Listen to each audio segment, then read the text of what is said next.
And we are live. Hello everyone, I hope you're doing well. Welcome back.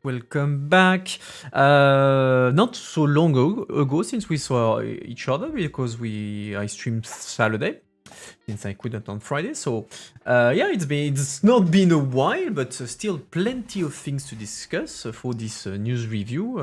A bit a continuation of some discussions we've had on Saturday, but let me just adjust my thing. My tea is there, let me put my phone on silent. That would be nice, that way we're not bothered by pesky notifications. There we go. Alright. I'm all yours, chat. So yeah, I hope that you're doing well. On the program for today, what are we going to discuss? We're going to discuss like the latest bombshell coming from our dear Viktor Orban, or not coming from him, but about his government. This weekend there was an article from the Washington Post claiming that, the article is saying a bunch of things. Hello. The article is saying a bunch of things. First, that the Russians were thinking about doing like a sort of fake assassination attempt against Orban to try to boost him in the election. But also the article is revealing that the foreign affairs minister of Hungary was actually in constant contact with the Russian government during EU summit, and basically keeping them updated on all the discussions that were taking place in the council between EU member states, which of course was not well received by everyone. So there's a bit of a added tension around Hungary, which is already in the on the shit list of many people at EU level. So we're going to discuss about that. Then we're going to discuss about the new trade deal that the EU just signed with Australia. And finally, we're going to discuss still trade, about the US that is a bit nervous about its own trade deal with the EU, and maybe talk a bit about tech. It'll depend on the time that we have. So those are the topics that we have for today. As usual, if there are other things you want to discuss, you have 10 fingers and a chat. So you tell me and we discuss. And yeah, that's going to keep us busy already for tonight. So let me just get back there. All right. Do I have anything to tell you before I start? I don't think so.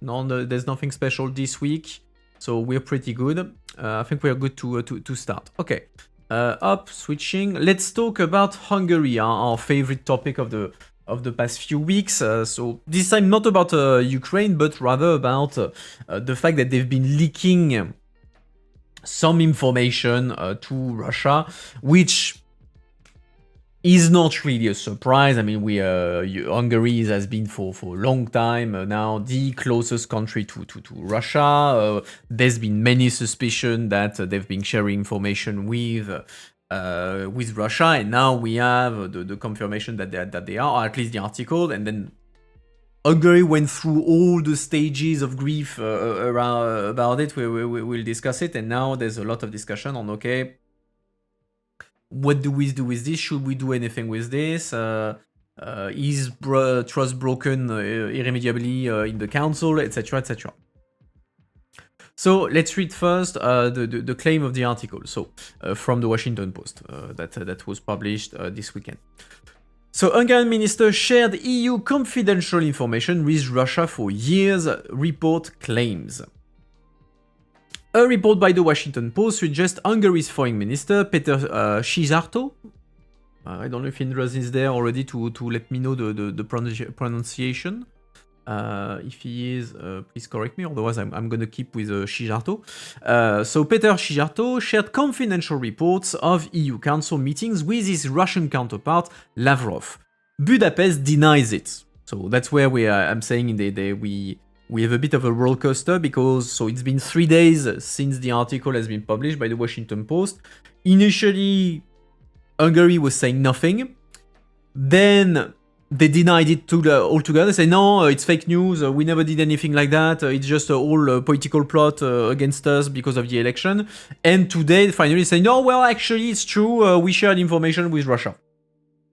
So stay tuned. Maybe tomorrow they will change again the thing, and by the end of the week, they will tell us that actually, or Putin should be invited to UCO. So every day a new position, but first denial. Now they say, yeah, but it's we're sharing information, but it's not that big of a deal, etc., etc. We spy for Mars. Hungary's Foreign Minister Peter Szijjártó has for years informed Moscow of confidential information discussed at European Union meetings, according to an investigation by the Washington Post, citing a European official.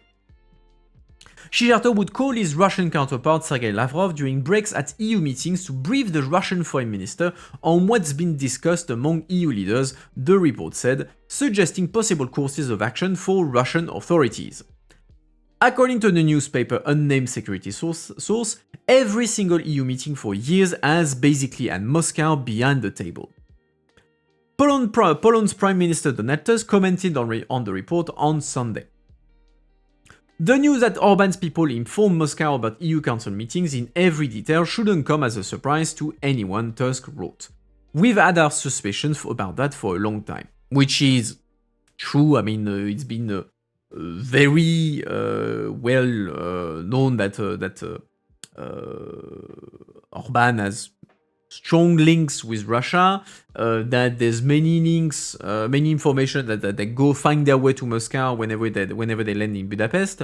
So yeah, it's not exactly a surprise that Russia is being informed directly by Orban about what's going on in the council meeting. So when you have the head of state and government discussing, not a surprise per se. As a reminder, already in NATO, the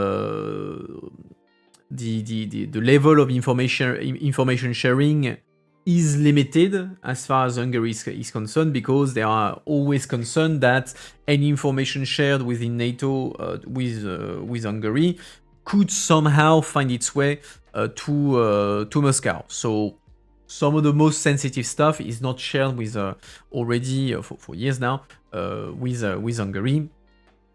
And now we know that within the EU Council, the fact that they talk with Moscow is not, again, something that surprises anyone. The bigger thing is like the live update is literally during breaks. Okay, I'm giving you a phone call to Lavrov to tell him, okay, this is what we're discussing, this is what you should do, etc., etc. So really like a active collaboration with Russia on what's going on in the council. what you said, Hungary has strong links with Russia. Yeah, that's many would say that it is pure conjecture, that there is no elements ever that could lead to the assumption that Hungary has strong links with Russia. Nobody. It's pure assumptions. So that's one reason why I take the floor only when strictly necessary and say just as much as necessary, he concluded in a post on X. Hungary's foreign minister also reacted on X, dismissing the Washington Post report as false and suggesting they were intended to boost Peter Magyar's opposition Tisho party ahead of parliamentary elections. Fake news as always, you are telling lies in order to support Tisho party to have a pro-war puppet government in Hungary, Szijjártó wrote. And the next day, in the end, he said, yeah, well, no, actually, yes, it's true, we were doing that. You mean Jean-Marie Le Pen has links with someone linked to Russia?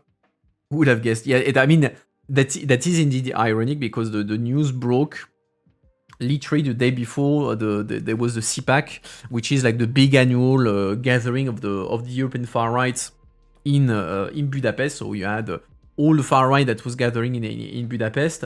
So it was indeed a bit ironic to see that news that Hungary is sharing information live with Russia when there is a gathering of the European far right, who has been doing everything they can to try to make people think, oh yeah, but no, we have no links with Russia. So indeed, it's a bit ironic. I think it's an accident. They were just cleaning their mailbox and the mail just went off. I mean, it's not mail, it's calls. It's like the minister actively giving a call to Lavrov to tell him, okay, this is what's going on. So it's more like, oh, I'm checking my notification. Oh, Lavrov is on my phone. Oh, well, I might as well have a bit of a chat with him. So yeah, everything is a lie, and then the next day, well, no, actually, it was true. My toddler called Lavrov by mistake. It's what's the English expression when you call someone by mistake? It's like a bot call.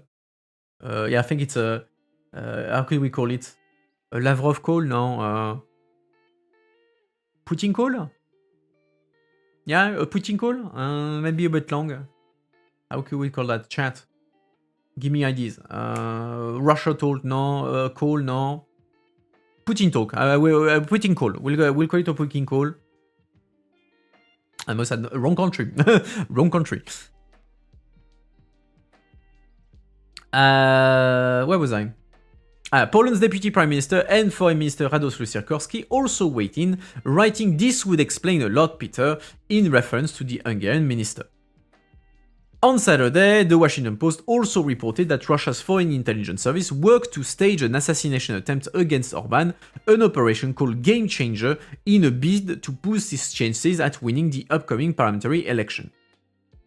According to the latest data from opinion polls, the opposition TISO party of Peter Magyar is leading with 48% of the vote ahead of Viktor Orban's Fidesz at 39%. Hungary is set to go to the polls to elect a new parliament on the 12th of April, so in 3 weeks. Let's look at the calendar. Yeah, 3 weeks. A bit less than 3 weeks. So everything was a plot until it wasn't. And so, of course, so you have this revelation that is not very nice, in the sense that you have an entire debate on whether Hungary, so Szijjártó, actually broke any rules, because technically you don't have like a status of like a secret défense or highly confidential status for discussions and documents shared in EU summits. It's all relying rather on trust. Like you have some rules, like, okay, you can't bring your phone for some of the discussion, etc. But you don't have like a law saying, if someone is sharing this information, they are breaking the law and they could be sued. Like, it's really all working on the basis of, okay, we have there is trust among the EU leaders that what they're saying is not going to be shared around, and especially to Russia, because I mean, let's not kid ourselves. The fact that member states would coordinate with non-EU countries on various topics, not exactly breaking news. Not exactly breaking news. Depending on topics, yes, they will give a call to other countries, to the UK, to the US, to Israel, to whatever country might be relevant, to say, okay, we discussed this, how do you position yourself, etc., etc. So the idea that you may call someone that is not EU member to discuss current discussions, not exactly breaking news or scandalous per se.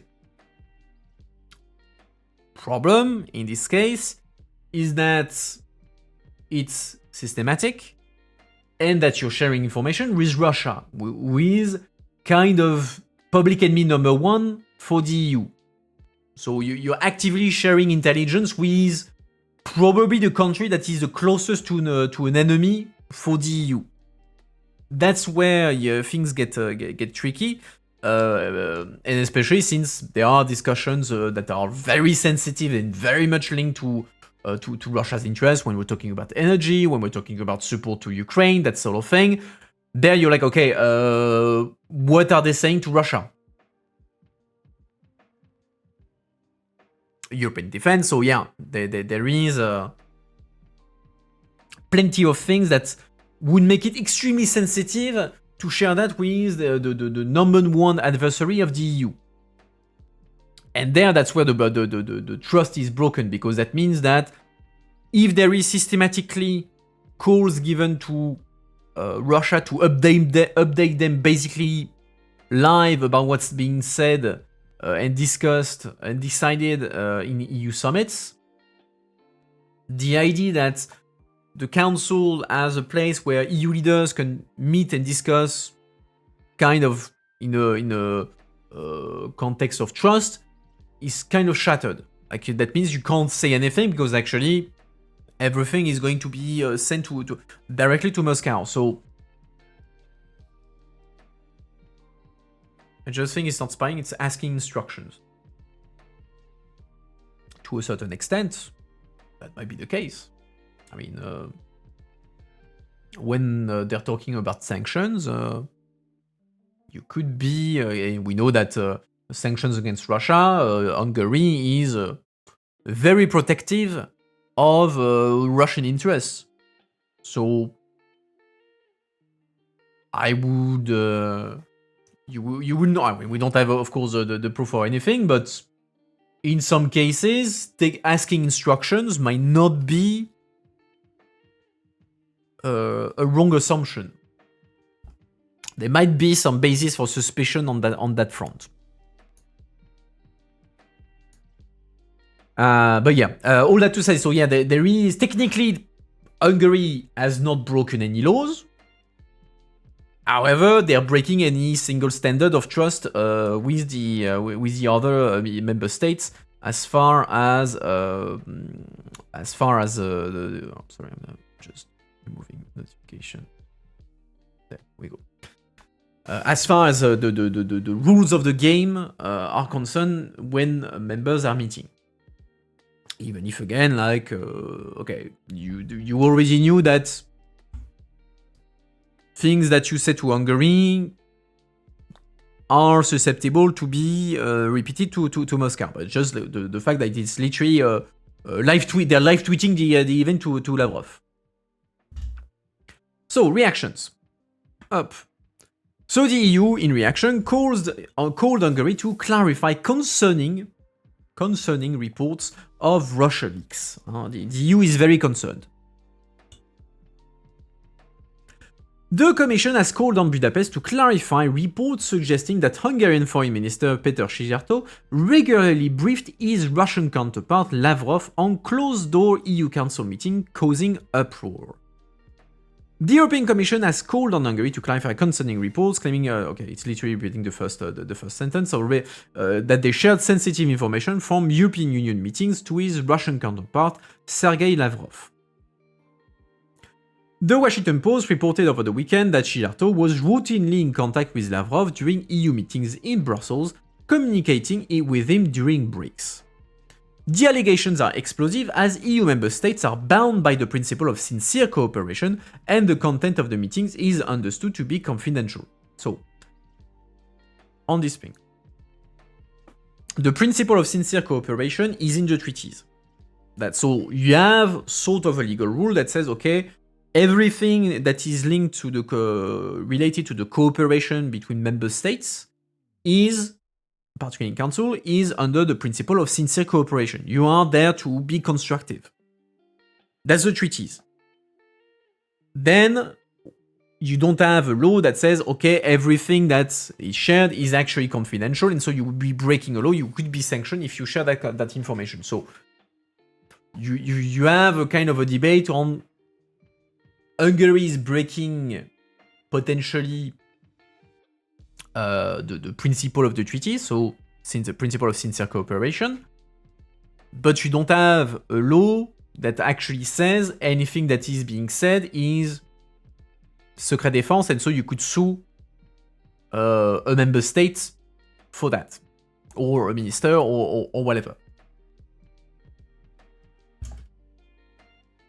bear in mind that the principle of sincere cooperation is already being discussed because, so you know, we discussed it last week and for the past few weeks, Hungary is blocking is putting its veto on the loan to Ukraine, the 90 billion euro loan to Ukraine that Hungary had agreed to in December.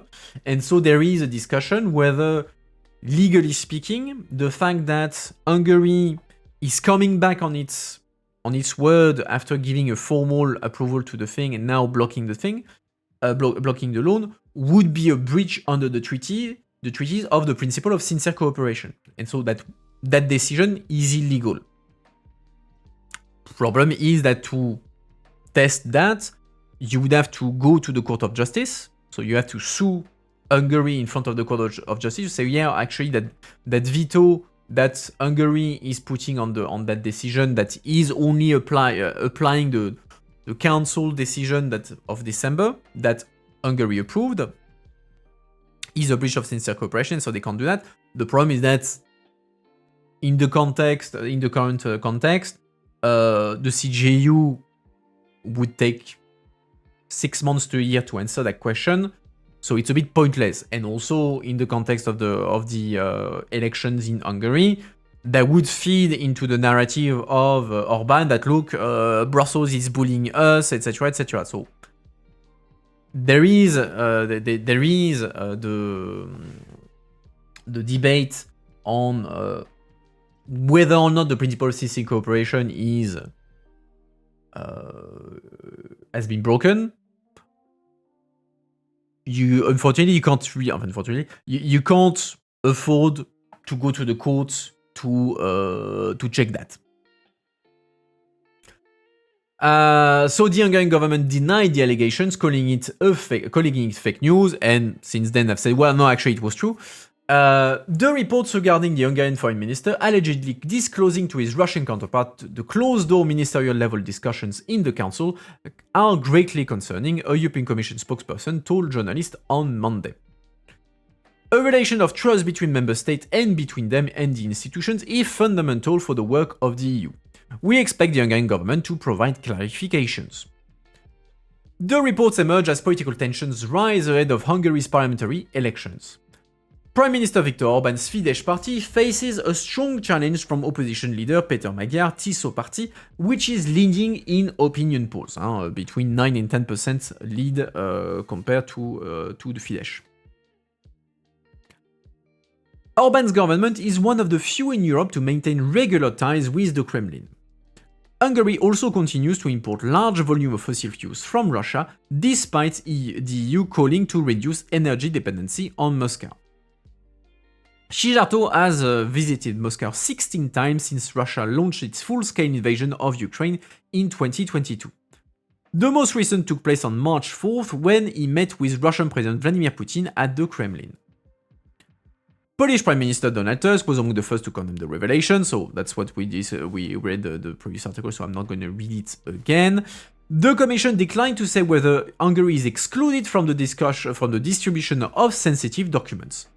The Council of the EU, which hosts ministerial meetings, said it is assessing whether Szijjártó breached any rules. Hungary is Christian, so it's based, well, who gives a fuck, but yeah, okay, whatever. Up to you to think it's based just because it's Christian, but besides the point. A council source told Euronews that it shares the Commission's concerns over the alleged leaks. Sources at both the Council and the Commission told Euronews that the matter reflects a broader breakdown of trust and the need for sincere cooperation with Budapest. Question. How do I say that? Szijjártó? It's okay? Really? Up. Surrender to that. Up. Szijjártó. Okay, it's C. Okay. Szijjártó. Thanks. I have my own private Hungarian teacher. Alright. Let's go back. Where was I in my article? Szijjártó.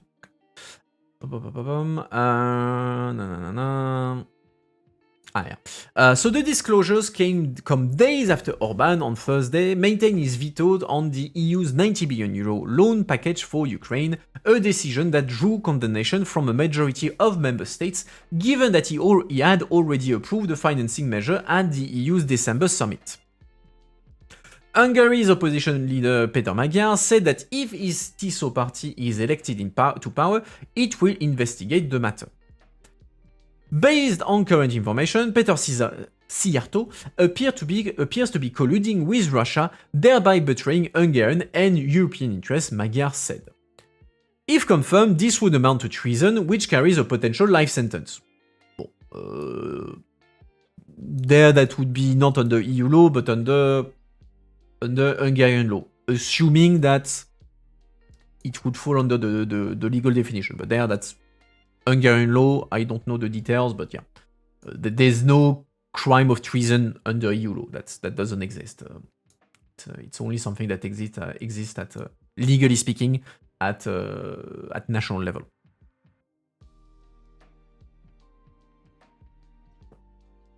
All right. And final article on that. So the EU cuts Hungary out of sensitive talks over leaking to Russia's sphere, diplomats say. So the Hungarian foreign minister was accused of passing information from closed-door talks to Moscow. The EU is limiting the flow of confidential material to Hungary, and leaders are meeting in smaller groups, as Polish Prime Minister Donald Tusk warned of long-standing suspicion Viktor Orban's government is sharing information with Russia. But there will not be any formal EU response to a fresh set of allegations because of the possible impacts on the Hungarian election on April 12, according to 5 European diplomats and officials who told Politico they were concerned about the risk of Budapest leaking sensitive information to the Kremlin. I mean, again, we have the context of the Hungarian election. Even if they would love to bash Orban, they don't want to give him the tools to campaign by saying, "Oh, look, we are once again being bullied by the EU, who is trying to intervene in our election, etc., etc." So,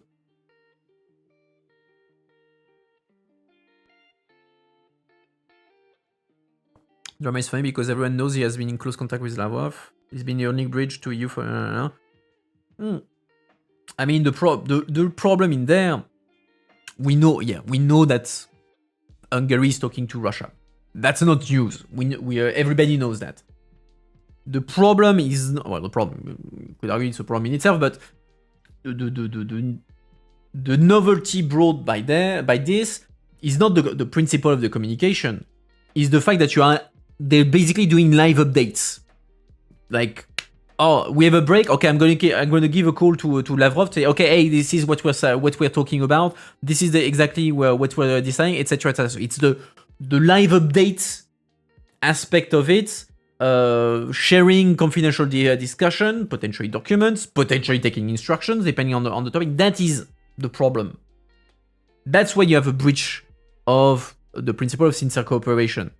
The fact that there is contact between Hungary and Russia in general, yeah, that's not news. But the fact that they're getting live updates of discussions taking place in council, that's the novelty. That's the problem. That's where you potentially have. I mean, in theory, you would need the court to give the answer, but we won't have that case. The breach of the principle of sincere cooperation, because you're actively giving confidential information.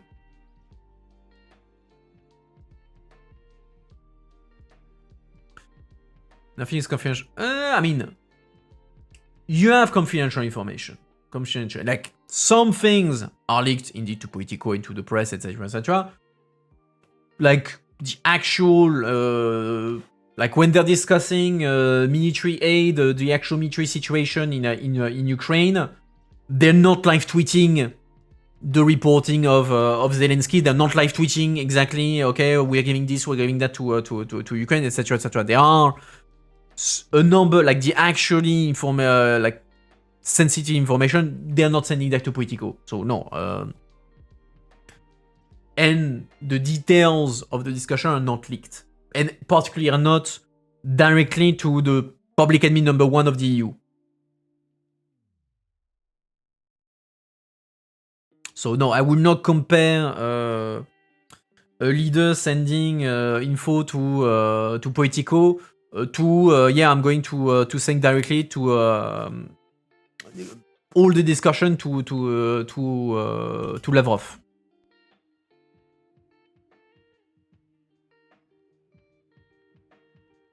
That's I was going to discuss also the place of the coalition of the winning, but still, you have live updates being done during the summits. I mean, because you still have some things that are being done at council level. So yeah, you still have some level of information that are being shared in this context, and it's problematic that it's being leaked live to Lavrov. Where was I?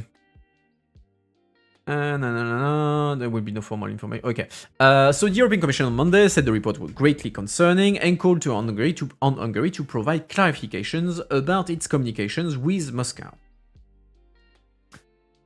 So the news that the information to Moscow does not come to a surprise. So that's the tweet from Tusk that we already read. We've had our suspicions for a long time, blah, blah, blah. In a report on Saturday, the Washington Post, I'm gonna manage to say it, said that Orban's government maintained close contact with Moscow throughout the war in Ukraine, and Foreign Minister Peter Siarto used breaks during meetings with other member countries to update his Russian counterpart, Sergei Lavrov. Worries about Hungary sending information directly to Moscow were behind the rise of breakout format with like-minded leaders instead of holding meetings with all 27 EU members, said one of the European government official who, like other in the article, spoke under condition of anonymity. And that's probably going to be the most direct consequence of this, is that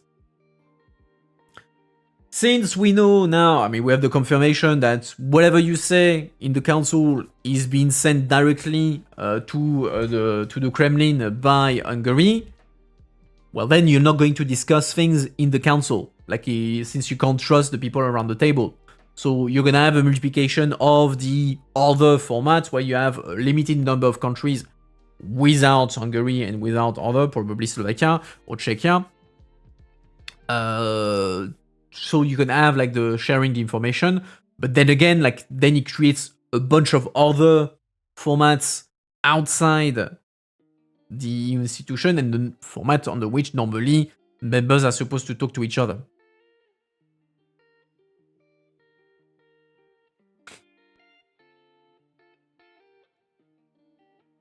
Where is this blowing up now? Because of the election, Tusk is also boosting it to smear Narovki. No. But of course, Tusk is using that to hit on Naoki. Yeah, that's fair game. That is fair game, I would say. That doesn't change the fact that this is happening. And in a way, like, I would have been curious to see, because the news broke on Saturday. It would have been extremely interesting to see if that news had been out like a few days before, like just before there was an actual EU summit where the EU leaders were there. That would have been interesting, because then you would have all the leaders around the table with the article of the Washington Post, and Orban in front say, yeah, okay, Victor, please, what the fuck? They would have made for an interesting discussion.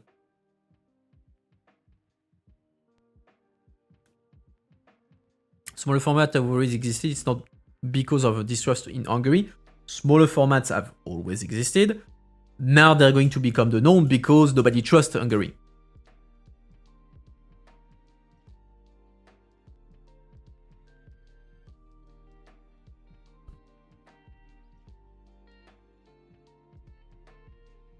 Can bet this is payback for blocking the 90 billions.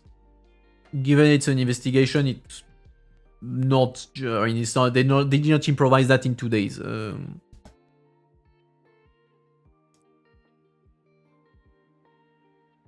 However, the decision of the Washington Post to post it at that moment probably is linked to that. Like they saw the results, say, oh, okay, so they did the Hungarian did something that basically goes in the interest of Russia. We're going to release the article because then, in terms of timing, like kind of, oh well, look, Hungary is doing something that goes in the interest of Russia. Oh, as it happens, we can say that Hungary is leaking every discussion in council live to directly to to Lavrov. Well, think of me as naive if you think. I think I've been around politics long enough not to be naive. But, I mean, whatever you think. You probably know better than me. Where was I?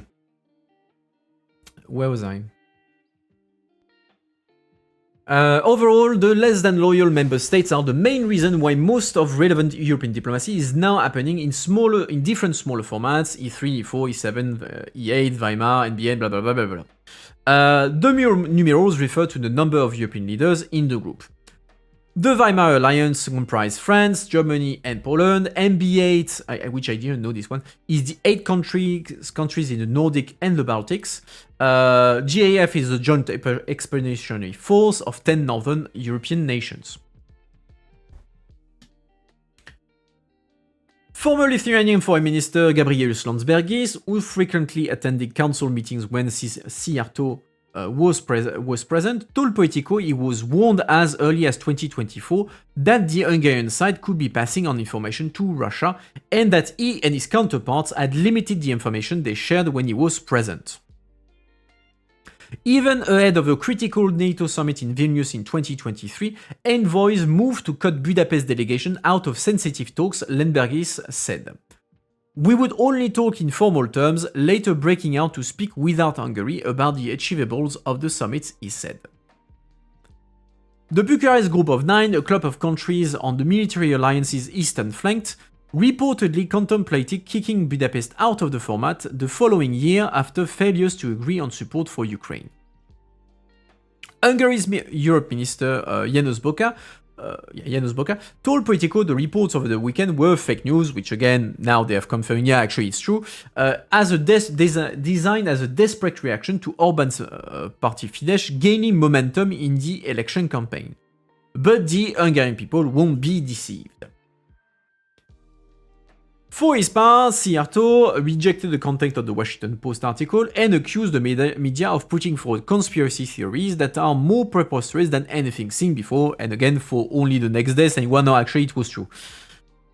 More information could be held back in light of the fresh allegations, one of the diplomats said. There is an argument to be made for classification of information and documents on the EU side, the diplomat said. While using the declassified designation isn't a silver bullet, it could serve as deterrent against leaks and the passing of sensitive information to third parties.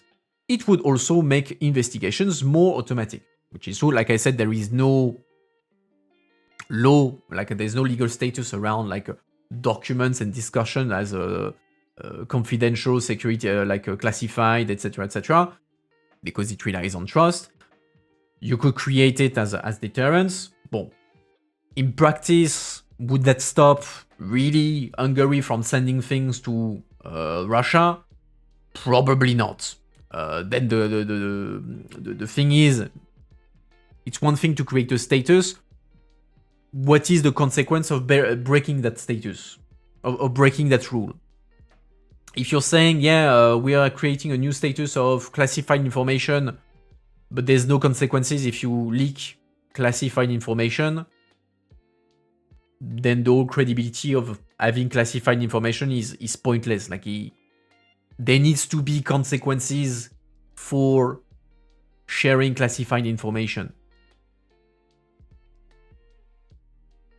But I would agree there is an argument, clearly an argument to be said that, there could be justification in having a level of classification around some information shared in EU context.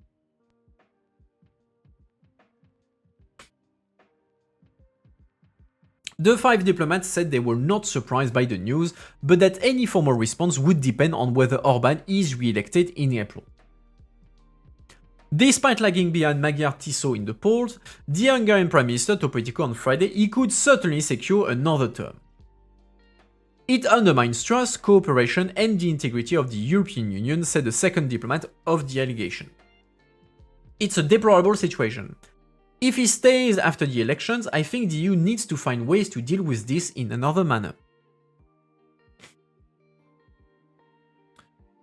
They never anticipated a situation like this, so they don't have a contingency plan in place. I mean, to an extent, yes. The problem then, I mean, it's also about, like I said earlier, there's political realities. They are the fact that member states share information with people outside the EU is not a novelty. And so probably they never created that status because they wanted to keep the flexibility, because yes, you know that member states are going to talk to other states, but you always assume that it was within reason. There it's crossing a bit of a red line because it's public admin number one. So that's where like kind of the informal red line has been breached. Then again, not having a rule was practical because that also meant that, well, there was no formal sanctions, or you didn't have to think about sanctions if someone was breaching the rule. So that's going to be the difficult part, is that beyond saying, yeah, it's bad what Hungary has done, if you start talking about, okay, let's do a confidential status, what are the consequences of it? And can you enforce that rule? Like, what are you going to... Okay, let's say that you have like you create tomorrow a confidential status for documents, and you learn that Hungary is still sending it to Moscow. What are you going to do? You can't exclude them from the council. You have Article 7. Article 7 is paralyzed. Apart from saying, yeah, that's not nice, there's not much you can do. At least formally. Informally, okay, you're going to exclude them from certain discussions, which is already happening. But unless you have the stick and you can actually use it, not much you can do. You just, I mean, the only thing that you could do, the only benefit is that it formalizes that indeed it's confidential information that is being shared, and that Hungary could not claim, oh, I didn't know it was sensitive information, because then you have a clear status, it's confidential, you're not supposed to share it, and they get caught, so politically you can give them shit, and they can't claim they didn't know. Or that it's not secure, it's not confidential information, whatever. That's more like you're more creating an additional political red line than a legal one.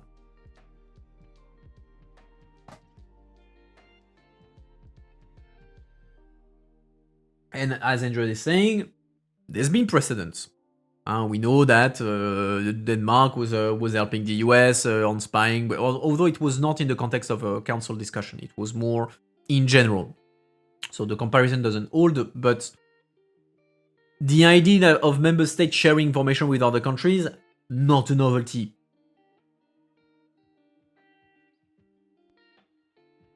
So I would tend to agree that there won't be any formal thing happening. There won't be a sanction taken against Hungary, because there's the election. But and also you don't have time. You don't have the time to take any kind of measure. Money under the bed in Brussels? You're talking about the Qatar gate?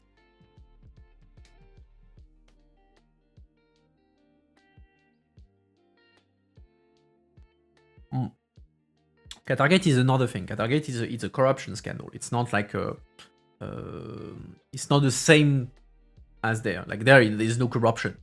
Like it's They will prosecute the MEPs. Yes, it's still ongoing. It's a whole mess, but it's still ongoing. Yeah.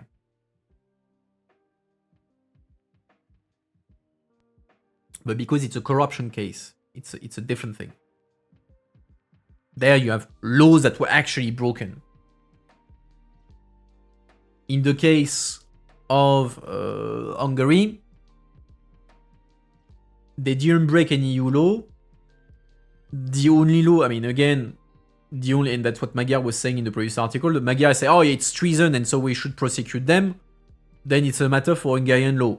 Would that actually is what Szijjártó doing falling under treason under Hungarian law? I don't know. In any case, that's a matter for Hungarian law.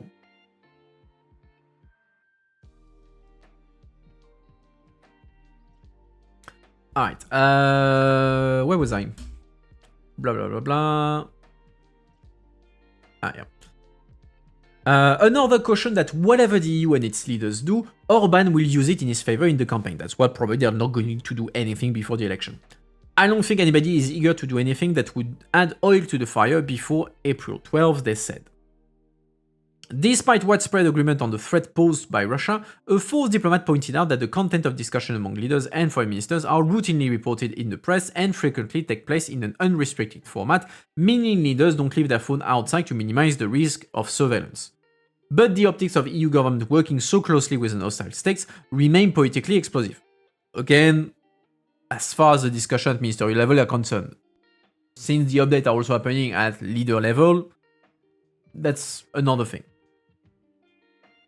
And you still have some format ministerial level that are in restricted formats.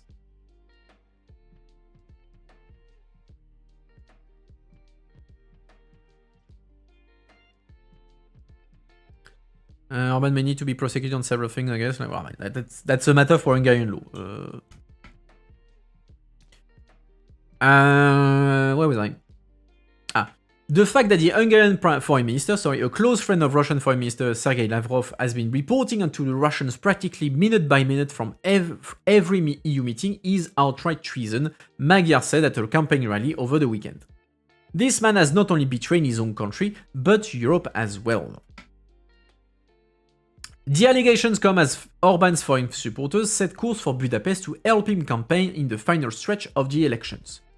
Polish President Karol Nawrocki, a political rival of Tusk, will attend events on Monday, while US Vice President J.D. Vance will jet in ahead of the vote next month.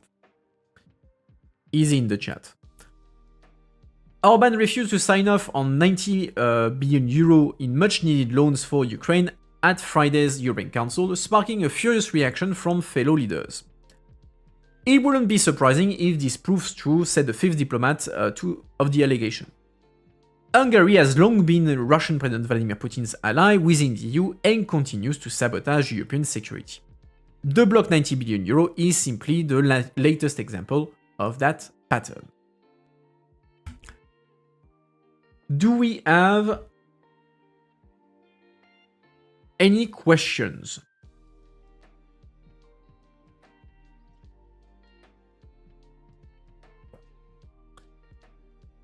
Play nice in the chat.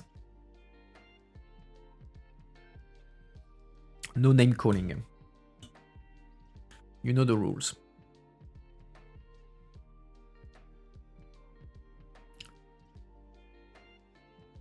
Alright.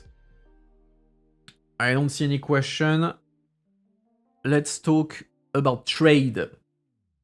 Up. Let me just move a notification. Sorry about that. Boom. Up, and up. Okay. All yours again. Alright. So, trade. For the past year and a half now, the EU has been on a trade frenzy, trying to relaunch, well, not relaunch, it was not stopped, but rather intensify the efforts around trade, notably because of the election of Donald Trump that has kind of declared was kind of declared a trade war on the rest of the world, and the EU faced with that, plus increasingly being faced with its own dependencies and vulnerabilities, whether from the US, from China, etc., is looking to boost its network of trade partners for two reasons. A, to create alternative markets for EU companies. That way they're less dependent on, for instance, the American market. That way they're less sensitive to when Trump decides to announce a new wave of tariff. They say, okay, well, actually I have alternative markets, so it's not that big of a deal for us. We're just gonna redirect the product we were saying to the US. We'll redirect them to another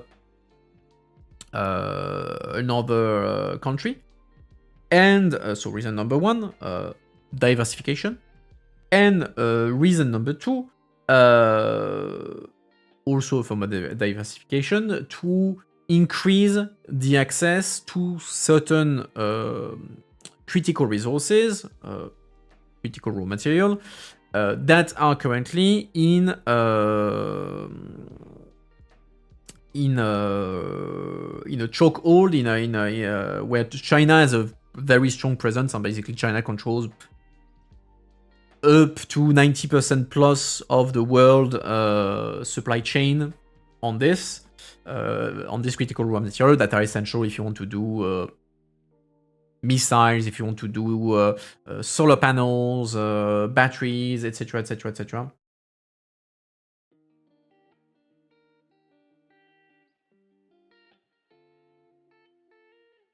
How did you already? I literally just started. So if you want to talk about the Australia deal, I just started.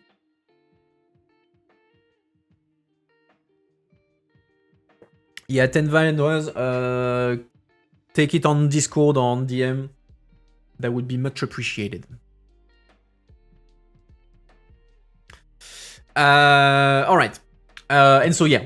In this context, the EU is on a rush to conclude more and more trade deals. The latest one being one that was signed yesterday, with Australia. These negotiations have been ongoing for 8 years, I think, with Australia, with up and down. There were the negotiations started, then they were interrupted, then they restarted, and now they're being finished. They've been finished, with both sides being under pressure because, again, Trump, China, and everything, and it pushed them to overcome some difficulties that they had around the negotiation in the past, particularly about our favorite topic when it comes to trade, agriculture. So let's read about this. So Australia and the EU seal a sensitive trade deal. When it comes to trade, Europe is open for business, European Commission President Ursula von der Leyen told the Australian Parliament in Canberra Tuesday. Bon, last warning, Andrew, stand value, drop the topic right now, or you're gonna take a timeout. So just drop it all together, end of the discussion. Moving on.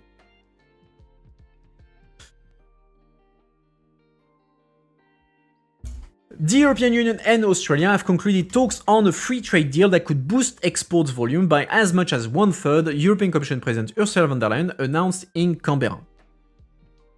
Von der Leyen shook hands on the agreement with Prime Minister Anthony Albanese Tuesday on the second day of a 3-day visit to Australia, finally sealing the accord after a previous attempt collapsed amid acrimony in 2023. So the previous attempt failed in 2023 because of agriculture, as usual, and also because there were some tensions. 2023. Let me check something. I may have my timeline wrong.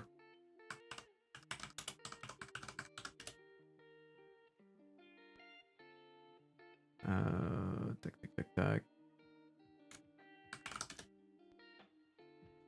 When was that? okay, so the deal collapsed in 2023, but it was already in hot water because a couple of years before, you had a little something called AUKUS, which was the US, the UK, and Australia screwing over France over a defense deal.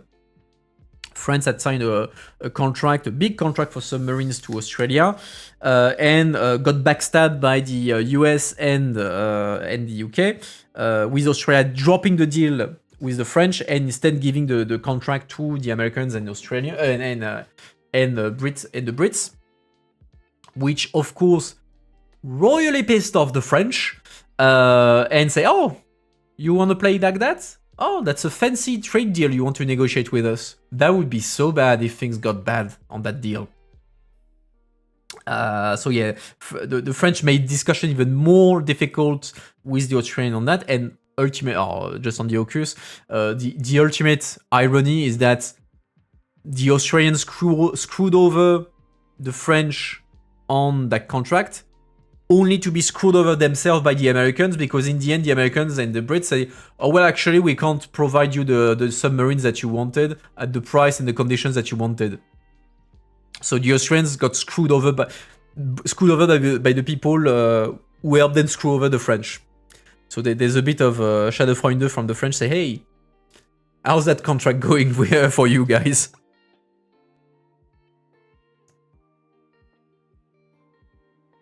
So yeah, all that's culminated in 2023, the negotiations collapsing, and then restarting after the election of Trump, because suddenly everyone's like, "Oh shit, yeah, maybe we need to find new friends outside of the US." So there were political pressure on both sides to sort it out. So the Commission President told the Australian Parliament the trade deal was necessary to build resilience to economic shocks, i.e. China and the US. None of us is immune to the shocks, both geopolitical and economic, that the war in Iran brings to our population, von der Leyen said. Von der Leyen told the special parliamentary sitting of MPs and senators she was the first... What? Okay, I thought she was the first woman to address the Australian Parliament. I was like, what? There's no women in the Australian Parliament, but no, okay. First woman to address a joint sitting in Australia's history, which is already kind of weird in itself, but okay. That the deal would send a message that when it comes to trade, Europe is open for business. So that whole thing is part of the strategy of the EU to present itself as the counter model to the US. The US, since Trump has been elected, has been, okay, we're declaring trade war on everyone on the entire planet, and we are throwing out the window all the rule-based order, the idea of there are rules, there are fair negotiations, etc. No, now it's only the strongest gets what it wants, and the weak has to comply. So fuck all the rules. And the EU, in reaction to this, they say, well, no, actually, we still want to defend the rule-based order, as it says, and says, okay, we want, on the contrary, to intensify the number of deals that are being done. And you see, even if Trump doesn't want to treat you fairly, well, us Europeans, we are a big economy and everything. We are open for business, so make deals with us. We are the new beacon of rules of trade in the world now that the US wants to go their way, etc., etc. So that's part of the whole approach of the EU, to conclude new trade deals with everyone, so that they can say, yeah, look, we are the new beacon, and so we can still maintain a model of international relations based on on free commerce, etc., etc. And so that's why they do the deals with Australia, with India, with the Mercosur. The EU is also discussing with the TPP, which is kind of the big trade deal that is in the Pacific, between the countries in the Pacific. So it's kind of trying to build itself as the counter model of Trump when it comes to trade. We are rearming, we are decarbonizing, we are preparing, we are becoming an independent Europe, and this means a more outward Europe. And this is why I'm here today, because showing up matters, she said. With the US President Donald Trump slamming tariffs on allies globally, Brussels and Canberra rekindled their negotiations last year. EU Trade Commissioner Maroš Šefčovič, who was also in Canberra to seal the free trade deal, stressed both countries' commitment to a rule-based world order when he briefed journalists on Monday ahead of the final talks. We are sending a strong signal that we prefer a low tariff, or in this case, no tariff, and that we want to work on rules-based mechanisms, Šefčovič said. Sensitive market access for Australian beef and sheep meat, plus sugar, rice and some dairy, was the last point of discussion, which was like the most sensitive and the thing that made the first deal collapse in the first place a couple of years, 3 years ago.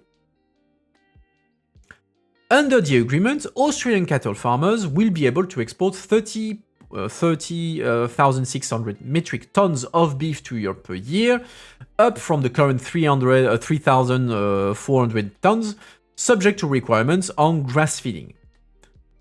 Brussels had resisted calls from the Australian side to go over 30,000 tons during talks in recent weeks.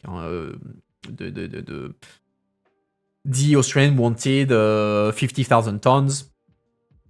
The European maintained a line, no, we don't want to go above 30,000 tons. Again, keep in mind that when we're talking about this, 30,000 tons, it's not next year, next year, but that doesn't mean that there's going to be every year 30,000 tons of meat, of beef, in this case, entering the EU. It's a maximum. It's a maximum quota. Is that Australia can export, without tariff up to a maximum of 30,000 tons of beef. And if it goes above that, tariff apply again. In practice, they are in every trade deal that the EU has, it never happens that the partner country is even close to the maximum quota. So it's never going to be 30,000 tons. There's going to be an increase. So for now, there is 3,400 tons of beef being exported to the EU. There's going to be an increase following the trade deals. It's not going to reach 30,000 tons. That's not happening. We've seen all the examples in every single other trade deal. So just to already re-explain the whole thing about the quotas, it's a maximum. It's never actually reached. And so there, like the Australians were pushing very hard to have more quota. The EU resisted on its side. In an earlier joint press conference, Albanese also suggested that Australia had extracted some concessions from the EU on the issue of geographic indications, which could enable Australian producers to continue using names including feta, halloumi, and parmesan. So the geographic indication is a system of the EU that protects some appellations, feta, halloumi, parmesan, that basically says, okay, only the regions, the cheese that is produced in that specific region under that specific method can call itself feta, halloumi, or parmesan. It's a way to protect these appellations, and anyone else has to use a different name. And that thing is one of the main objectives of the EU when it comes to trade deals. The main thing the EU not the main thing, no, that's one of the big things they want to do is to convince the other countries, non-EU countries, to apply the geographic indication, meaning that in that case, that doesn't apply to feta, halloumi, and parmesan. We will explain why later. But let's say that Roquefort, another cheese, currently or champagne, that also works. Currently in Australia, anyone can call any sparkling wine champagne, or can call any blue cheese Roquefort. There's no restrictions. Following the trade agreements, depending on the list, etc., but let's assume Australian producer will not be able to use anymore the appellation champagne or Roquefort, only Champagne from Champagne, Roquefort from Roquefort, could use that name in Australian supermarkets. So it's exporting the protection of these appellations outside of the EU.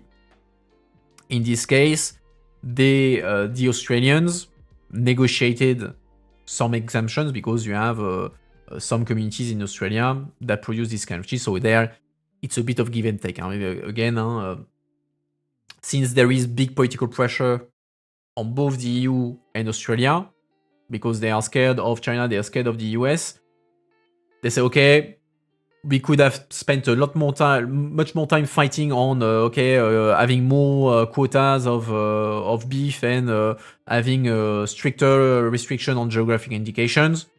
We're compromising. Okay, we're dropping the 20,000 extra tons of beef we wanted, and you drop in exchange some of the geographic indications you wanted to protect. That way, we can get a deal. So they're clearly like each side has dropped something politically important for them, but because ultimately it was more urgent to have a deal between the EU and Australia. The issue was politically sensitive, with Australian European communities arguing they should be allowed to continue producing their food product under their original names. Whether it's Greeks coming from here and creating feta, or Italians coming and doing Parmesan cheese, or people from the Eastern Europe doing Kronski. I have Kronski sausages. I have no clue what a Kronski sausage is. Let's see.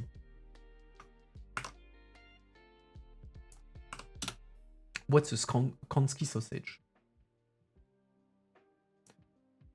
Where does it point me to? A Camolian sausage.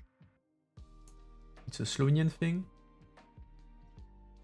Okay, so it's okay. I'm gonna tell you what Kronski sausage is. It's a Slovenian parboiled sausage similar to what is known as kielbasa or Polish sausage in North America.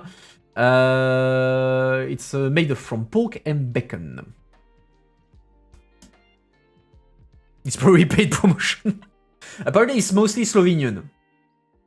Slovenian would jump to the roof if they heard that they're being called Eastern Europeans, but apparently it's a Slovenian thing, which I'm sure is very good. But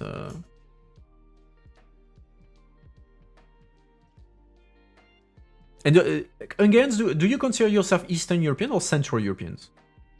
You see yourself more Central Europeans normally, the Hungarians, no? Because there's the whole thing. Like every time you discuss with someone from us French or us Westerners would call Eastern Europe, they always, like most of the people we call Eastern Europe, they say no, we're not Eastern Europeans, we're Central Europeans. So they always like to talk with Slovenians, say, yeah, Slovenia is Eastern Europe, they get pissed off. You tell a Czech they are Eastern European, they get pissed off. So they're very attached to the idea, no, we are Central European. The Eastern European, it's the Ukrainian, is the Belarusian, is the Russian.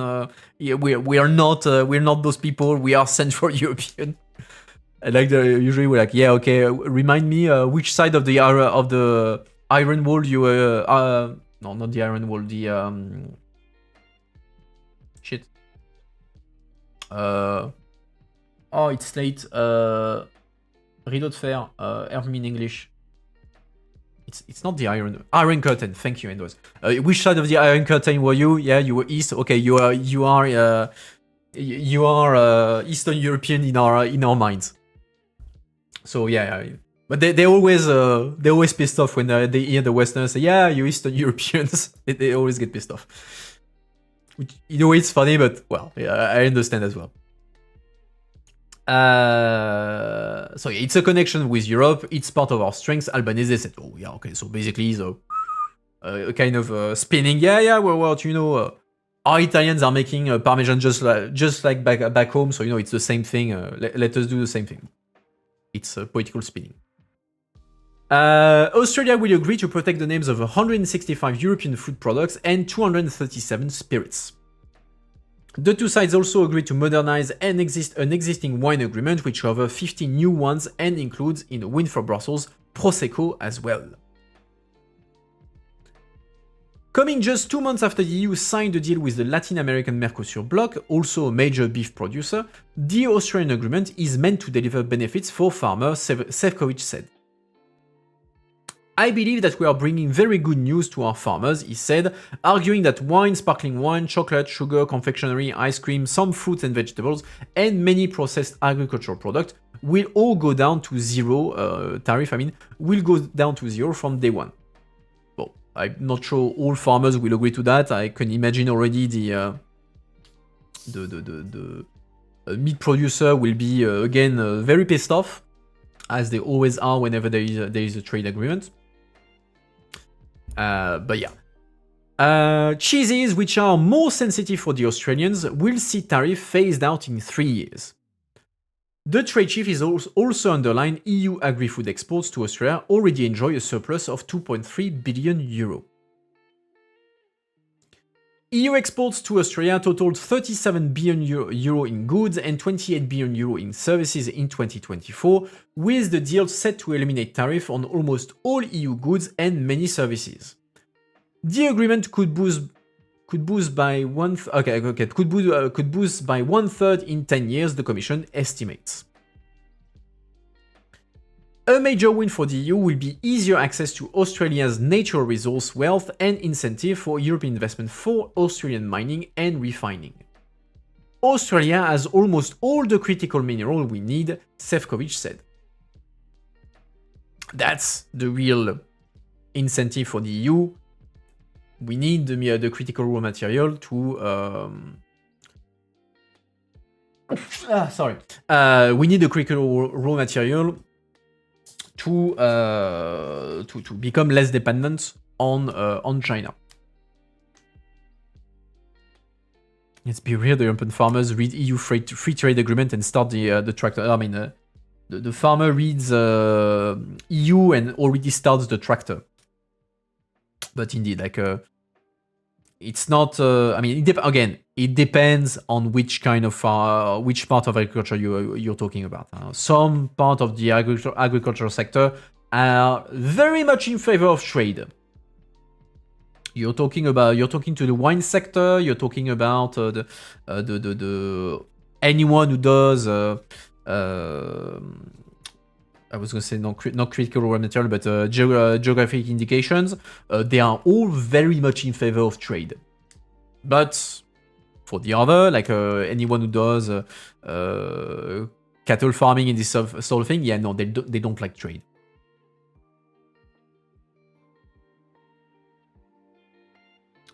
Getting those minerals from Australia will be more expensive than getting them from Africa. Won't help much on competitiveness. The problem, I mean, you have two things. I mean, I don't know if it's more expensive than in Africa. The question is also quantity, because Australia has a massive amount of reserves of critical raw material. The key problem is refining, because China controls 90% of the supply chain. I think it's 30%, 30 or 40%. I'm not fully certain. I think 30-40% of the extraction. So the critical raw material extracted from the earth directly, China controls 30%, 30-40% from memory. To be double checked, but still quite a big amount of the world extraction. But that raw material, you can't use it as it is. You need to refine it. And that's where you get the tic-tac effect, because China there controls 90% of the world refining capacity, meaning that even if you extract something from Africa, there is a very high likelihood you need to send it to China for refining, because they basically have a monopoly on that. They are the one who invested the most. So when you're talking about critical raw material, you have two dimensions: securing the raw material in itself, so the thing that you extract from the soil, and then the refining. The Australia deal secures the first part. You secure the fact of having access to that to the raw material in itself. Then the refining is another matter. And Australia having like some I always forget that Australia has like one of the biggest world company in terms of mining. What's the name? Australia mining company. Which one is it? Rio Tinto. Yeah, Rio Tinto is Rio Tinto. So very big company in mining. So having Australia on board on that, strategically important for the EU. It's terrible. I want to sneeze, but you know it's stuck. It's terrible. I'm dying. Speaking of the EU's need for critical minerals, von der Leyen told lawmakers that a new partnership with Australia would be crucial to the EU, which ran the risk of becoming over-dependent on Chinese supply, which is already the case. That is precisely why we need each other, she said. Brussels also won a pledge from Australia to raise the threshold for its luxury car tax by almost 50%.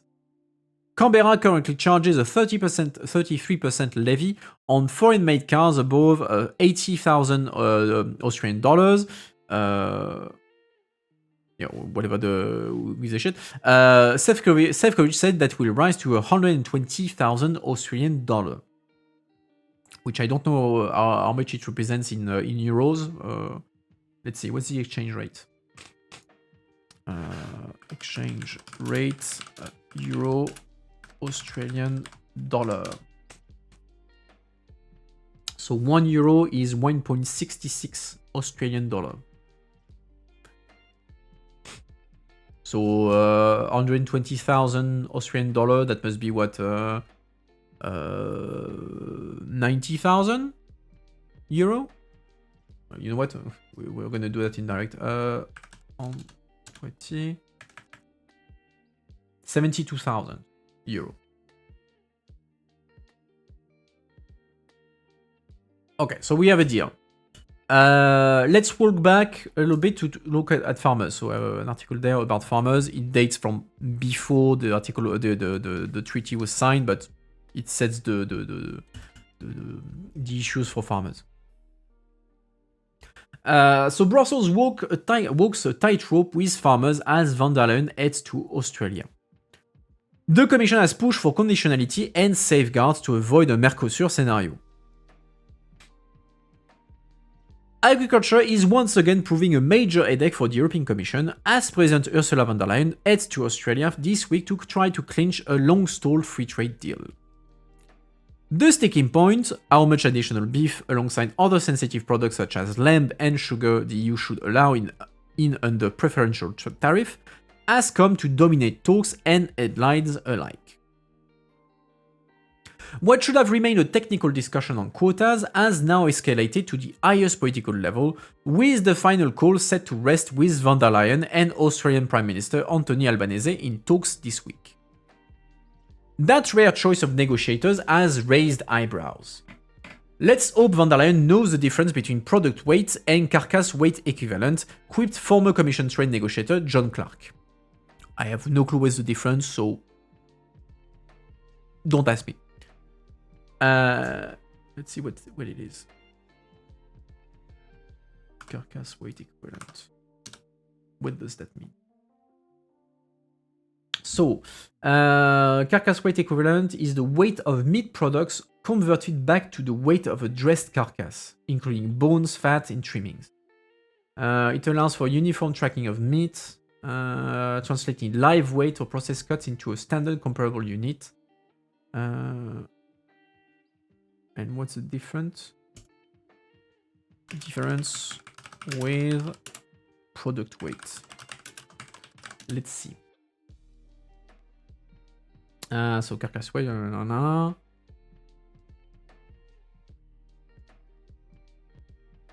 Product weight is the final processed, trim, and packaged meat, which is significantly lower due to the removal of bones and excess fat. Okay, so Actually, it's pretty literal. It's the product weight is once you had taken the meat off the carcass. Okay, it's the actual usable meat.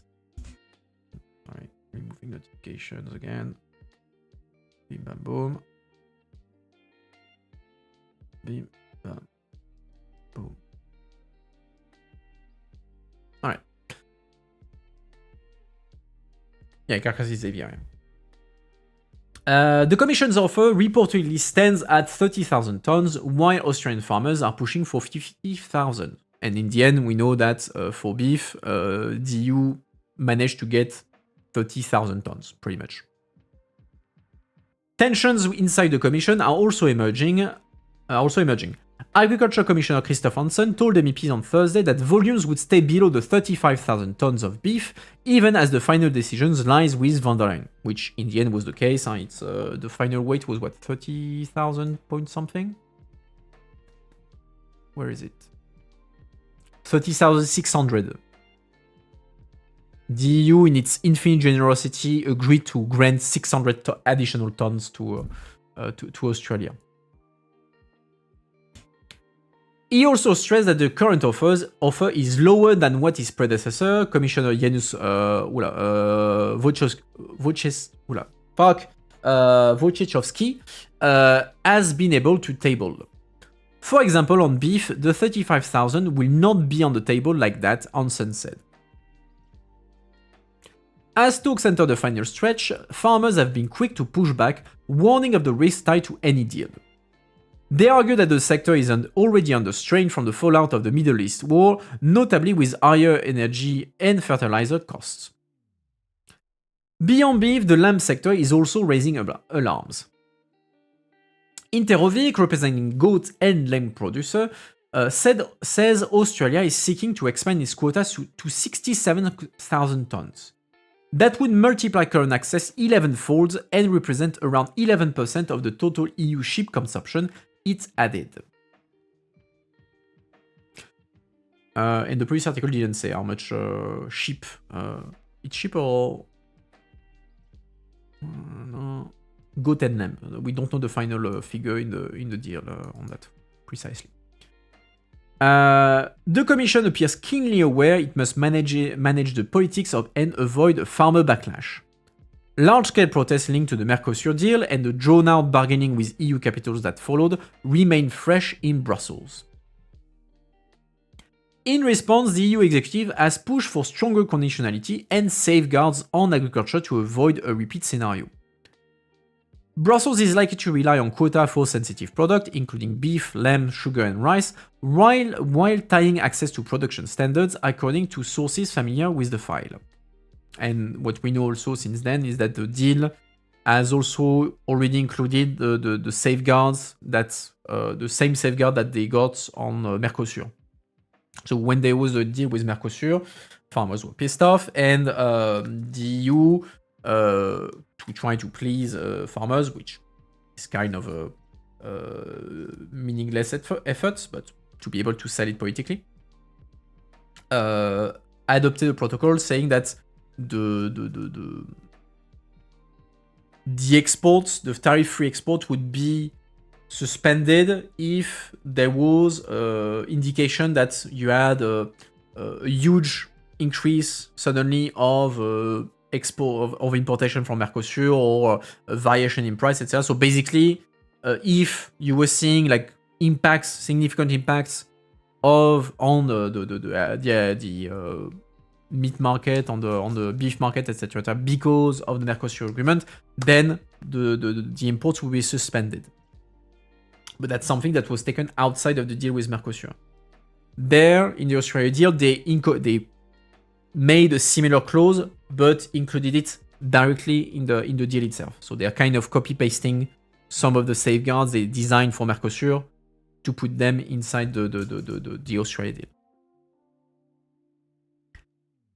Clark, the former commission negotiator, told our active that a possible strategy is to split the beef quota between animals that are exclusively grass-fed, seen as more environmentally and animal welfare friendly, and those raised more intensively in feedlot, which seems to be the case because the previous article was referring to grass-fed animals. For sugar, imports could be tied to conditions on pesticide uses, a source familiar with the file added. The Commission is also weighing. I never know how to pronounce that word. It's weighting Mercosur-style safeguard targeting sensitive farm sectors. Such measures could be set out in separate regulations rather than embedded in the core trade deal. Like Mercosur, in case of a surge in Australian export in sensitive sectors, tariff preference could be suspended. Did you see that Ukrainian drone that exploded in Lithuania? No, I have not seen that. Let's see. Lithuania. Drone. Do we have anything?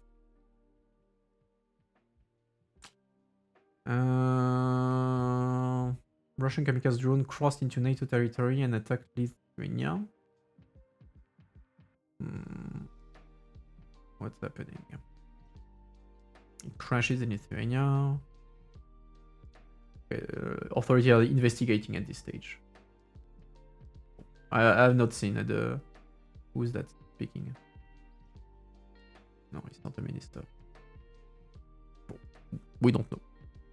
Yeah, I see the video on Twitter, but I mean for now we see the crash, but okay, it's under investigation. Where was I? Yeah, like Mercosur, in case of a surge in Australian exports in sensitive sectors, tariff preferences could be suspended. So that's what I was explaining. Okay, Somaliland is expected to hold a press conference, which took place. Up.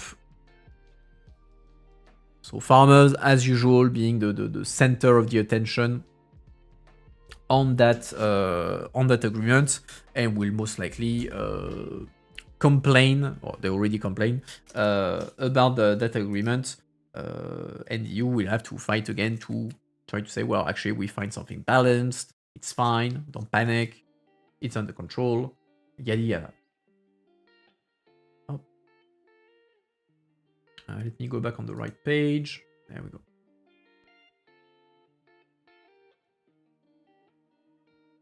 Ah, so it's Ukrainian. It's not Russian actually. Okay. Wait. Okay, let me look at the map.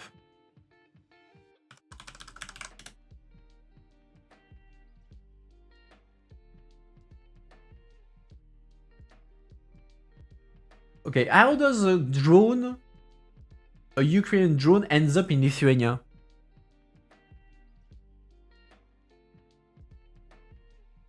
Wait, okay. It got lost while attacking, seeking to attack oil in Russia, but Russia is east. Lithuania is completely north. So it's, unless there's oil in Kaliningrad, which I don't think there is, it's kind of weird. Because you have to go like above Belarus. It's kind of weird.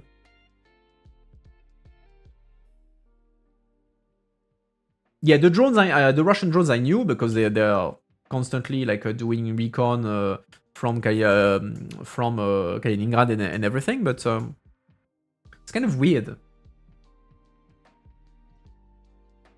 Just flying to, okay, well, as long as there's no one hurt, that's what matters. But it flew all over Belarus. If I was Belarus, I would be a bit worried. You have drones that are just flying above you. Well, okay, whatever.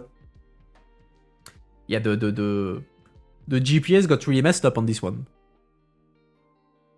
I mean, unless they were aiming for Kaliningrad, but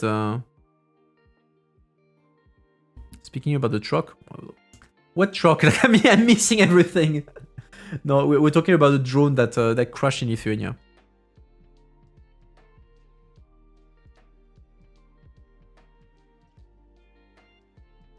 Sometimes Russian drones just fly over from Ukraine. Anti-drone defense system make them confused. Okay. Interesting. Alright. Going back to my page. There we go. Yeah, okay, but now I need to get back into the trade discussion. What were we talking about? Farmers. Yeah, they're pissed off. EU is trying to find measures as usual to try to make them less pissed off. Pointless effort, but well, you know, you gotta sell that politically. I don't know, like for instance, how has France reacted to the deal with Australia?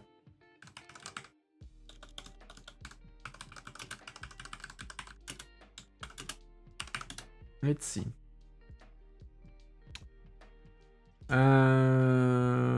Let's see, RTL France.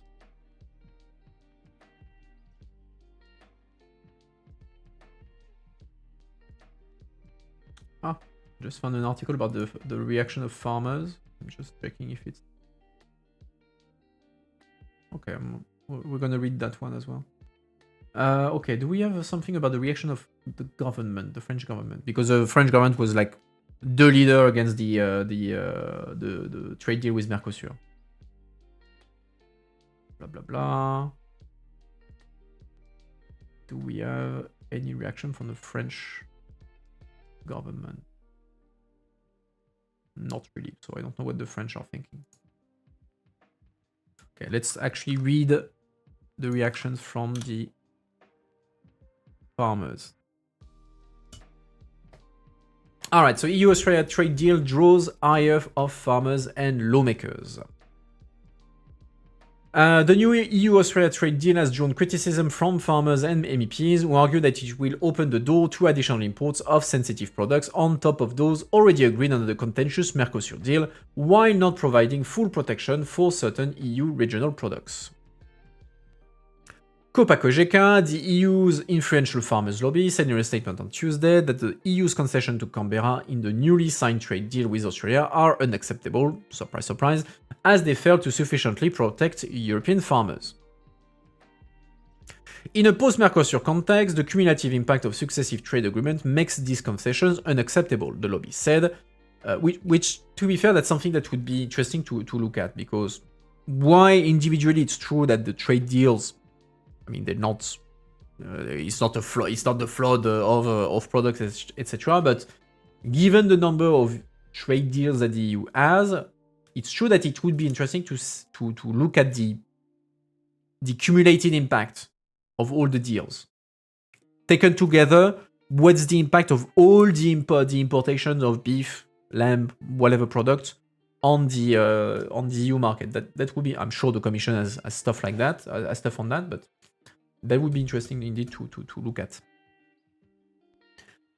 Adding, European farmers cannot continue to absorb the cost of bilateral trade liberalization without adequate and truly effective safeguards. The EU-Australia agreement set quotas for sensitive products including beef, so 30,000 tons a year, phased in over 10 years, sheep meat 25,000, sugar 35,000, and rice 8,000.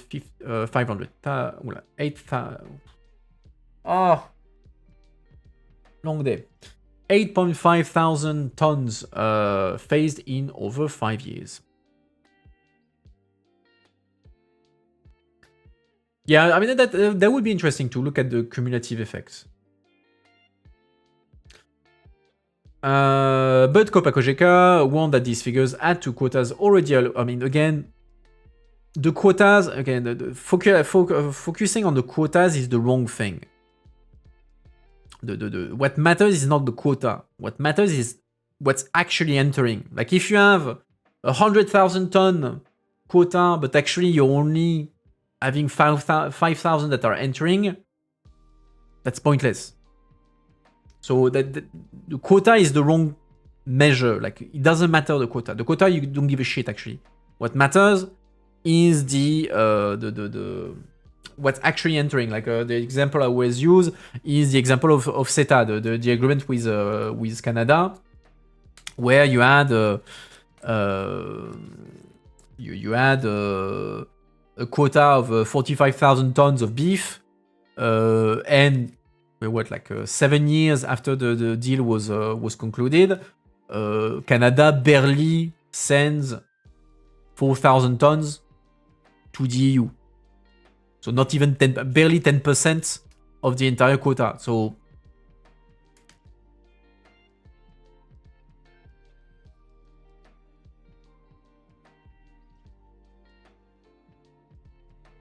uh, 50% production. I mean, what it means is that if you, since we the example is that since Mercosur, the trade agreement, the quota represents about between 1 and 1.5% of the consumption of meat, the production, of meat in the EU. If you have 1.5 plus 1.5 plus 1.5, does that create potentially 15%? That we don't know. But again, that 1.5% is the maximum quota, which we know it's never going to happen. So again, focusing on the quota is very artificial. It doesn't mean much in practice because you never reach the quota in the first place.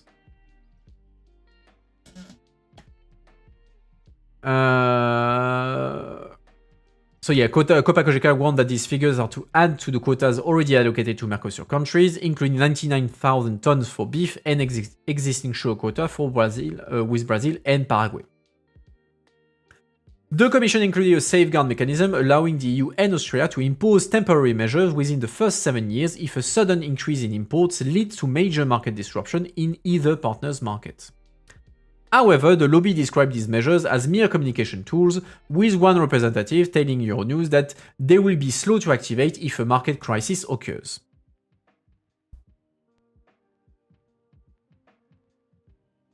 It's good also to have these trade deals to show the rest of the world that we don't want to trade only with North America. Yeah, I mean that's the point I was explaining at the beginning. Like the EU is pushing a lot its trade agenda since a year and a year and a half because it wants to counter Trump basically and want to become like the new beacon of trade in the world. Before ratification, the deal must run the gauntlet of EU member states and MEPs who have already challenged the legality of the Mercosur deal before the EU Court of Justice, delaying its ratification, which is very funny because on Mercosur, so the deal with South America, the Parliament decided to use a clause of the treaties that I don't think has been used before. That allows them to send a deal to the Court of Justice to see whether that deal is legal according to the EU treaties. And when that happens, it suspends the ratification. The Parliament cannot have a vote to ratify the deal as long as the Court of Justice has not given its opinion, which takes up to 2 years. So for 2 years, the Parliament could not vote on Mercosur, actually. And so the opponents of Mercosur did that thinking, oh, okay, we can delay for 2 years the ratification, and so there will be no Mercosur for 2 years. Except that the thing that happened, they kind of shot themselves in the foot, indirectly, because what the council did, so the member state did, is they said, well, you know, there's one thing that we can do. It's apply the deal temporarily. You can provisionally apply a deal even when it's not ratified. And so they say, well, okay, fine, Parliament is sending the deal to the CJU. Okay, fine. Well, in the meantime, we're just going to apply the deal temporarily. And then in 2 years, when you have there's the opinion of the Court of Justice, well, the Parliament will be able to vote in favor or against the deal. Which means that the Parliament is stuck. Like the irony in this is that those who pushed for the referral to the CJU to postpone the ratification by 2 years, thinking they would kill the deal for 2 years, now actually cannot stop the deal for 2 years. they themselves stopped themselves from being able to even stop the deal for 2 years, which is very funny. I find that very ironic. So that's why I'm saying I'm not sure that the opponent of the Australia deal will try to do the same thing on Australia, because they say, oh shit, we might find ourselves in the same situation where we shoot ourselves in the foot. Because ironically, if they had not done the referral to the CJU, they could have voted on the Mercosur deal in a couple of months and potentially kill the deal forever. Now they're stuck for 2 years without being able to do anything about it because of their own own doing. I find that extremely funny personally, but of course they're very pissed off. And you could make a whole discussion about whether it touched on the legitimacy of the thing, etc., etc. But I find it extremely funny, politically speaking. Okay, so some lawmakers have already come out against the Australia deal. A rude awakening this morning on learning that once again, Ursula von der Leyen went it alone on the trade deal with Australia. Belgian farmer and Liberal MEP Benoit Cassard said, adding, we're set to face additional imports in sensitive sectors such as beef and sugar, even though we already raised concerns about the situation in the case of Mercosur. There were also concerns about safeguarding the protected regional food names. The EU protects geographical indication, the GIs, for food and drinks products linked to their place of origin, so the Roquefort, the Feta, etc., etc. Under the deal, 165 EU agri-food GIs and 231 EU spirit drink GIs are protected. However, for cheese such as Greek Feta and French Gruyere, Australian producers who have used these names in good faith and continuously for at least 5 years prior to the agreement will be allowed to keep using them. Which, I don't know if there's a precedent for that. I don't know if there's a precedent on this practice. So, question mark. But again, there it's the political pressure that probably forced the EU to say, okay, we're going to give up on that thing for the Australians. These products will be put at risk. Well, I mean, put at risk. It's not as if the Gruyere was going to be and the Feta was going to be threatened in the European market. It's more than they will have stronger competition on the Australian market. So it's not as if they were sacrificed. We are losing the holy names. Yes, but it's important actually, because why is it important to lose the holy names? The GIs, the fact that you protect the appellation is not neutral, because the whole thinking around it is these names carry weight. People associate quality and value to something that is called Prosecco, that is called Feta, Gruyere, Champagne, etc., etc. In the mind of the consumer, Champagne is something of it's French, high quality, etc., etc. So the fact that the name is protected adds value to this. Because again, since people associate a particular quality to the name of the product, you want to protect that name. You don't want the shitty sparkling wine producer to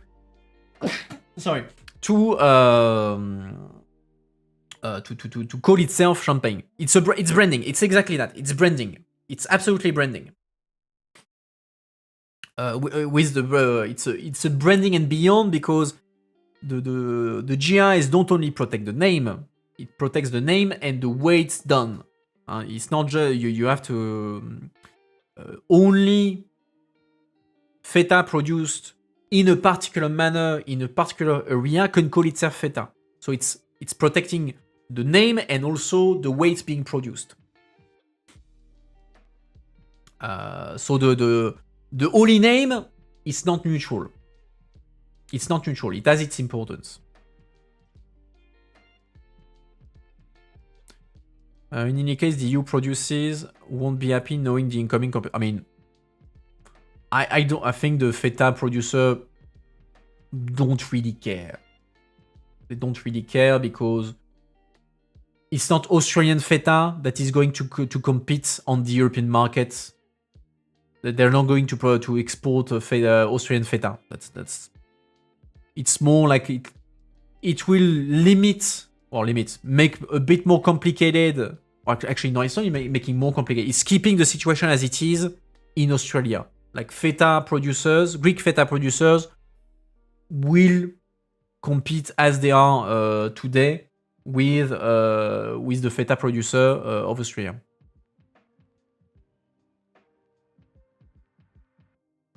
If so, why mentioning it?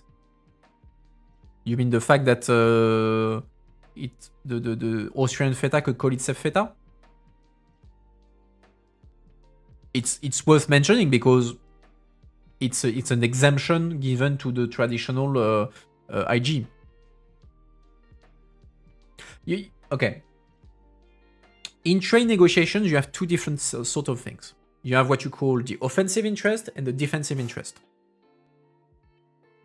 Defensive interest is where you stand to lose. The other partner is the one trying to enter your market. And so yeah, you want to protect your market. That's a defensive interest. So you want to protect your market. An offensive interest is, so typically, defensive interest, beef producers, the quotas. You say you want to have lower quotas because you want to protect your market. Offensive interest is, on the contrary, you want to conquer the market of the partner. And so you're in the offensive. The GIs is an offensive interest because it's saying only my products can be called like that when we go on your market. Only champagne can be French champagne can be called champagne on the Australian market. Killing basically the competition, the Australian competition, because the Australian producers will no longer be able to call themselves champagne. So GIs are an offensive interest by nature. So that's why like the feta producers, they probably don't give much of a shit, or they're probably disappointed, but it's not a big deal for them because it doesn't mean that the Australians are going to be GI, geographical indication. It's the name of the system. The protection is called geographical indication. So the Greek feta producer, for them, the consequence is minimal. They will not be losing anything, but they're not winning much either. Like the situation is going to be relatively neutral for them. But there, it's the defensive interest of the Australians that prevail because they have local feta Gruyere producers that wanted to protect themselves. And so, yeah, okay, you give them that. In exchange, you get something else. So you mention it because GIs are typically something that is important for the EU in trade negotiations. It's one of our big offensive interests.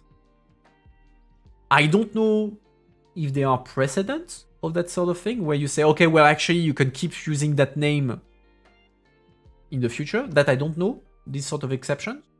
So maybe it's a novelty, maybe it's not, I don't know. But yeah, you mention it because it's one of the typical things that the EU is pushing.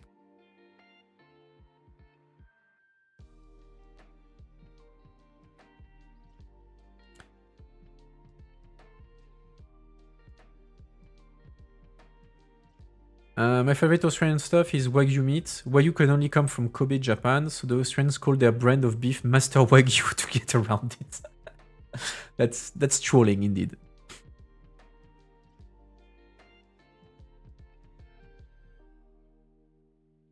I just read trade negotiation in a very Mediterranean way. Nice. I mean, I've always heard that described as offensive and defensive interest.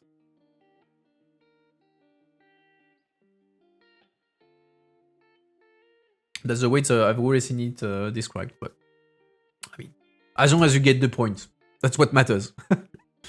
Where was I?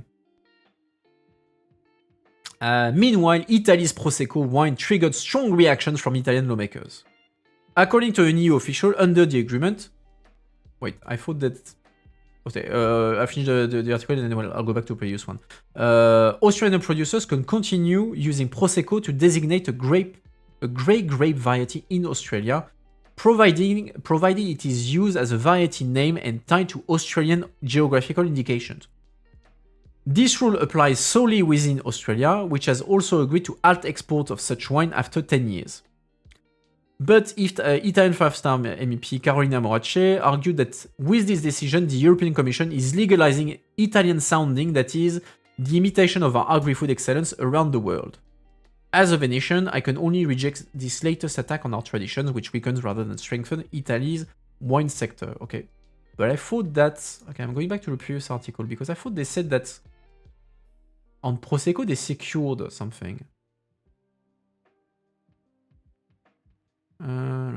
Cover safety line is a win. Okay, so it just said that Prosecco is covered. So Prosecco has kind of a intermediary actually status. Meaning they can still call some things Prosecco, but actually they can't export it anywhere else. Okay. So yeah, big news. Farmers are pissed off. Who could have guessed?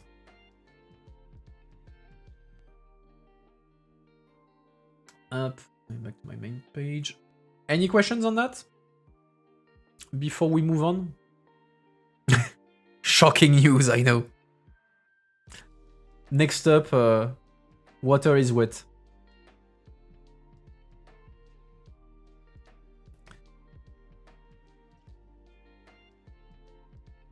Alright, I don't see any questions. Let's move on. Up, up. And talk about the US. So still some trade. Previously on Trade Ball Z, you may remember, possibly you have an orange guy that has declared a trade war on the entire world last year. Might ring a bell. I don't know, tell me. So he was a bit pissed. Declared trade war on everyone, then stopped, then said yes, then no, etc. And the EU concluded a deal with the orange guy to kind of reach a ceasefire in the trade war with that orange guy, with the US. So that was back in August, the Turnberry Agreement, where the US was agreeing of not putting more than 15% tariff on European products in general. That was a political deal. And in exchange of that, the EU would accept to put to zero the tariff on the US industrial goods. The capitulation at the golf course, yeah, pretty much. Well, I see that more as a ceasefire than a capitulation, but it's definitely not a balanced deal. I mean, for sure, like it's a deal that is definitely to the advantage of the US. It's undeniable. It's an unbalanced deal in favor of the US. Could we have done better than that? I'm not sure. I think we could have done only marginally better than that. And I think that out of all the trade deals that the US has concluded, I think the EU still has the best one yet, I think. In terms of tariff. So yeah, you have this agreement. It's a political agreement. Now you need to transform it into an actual bloody deal. And so ever since the Commission... No, the UK was not better. The UK was not better. So, okay, the EU deal says it's the maximum, no matter what, is 15%.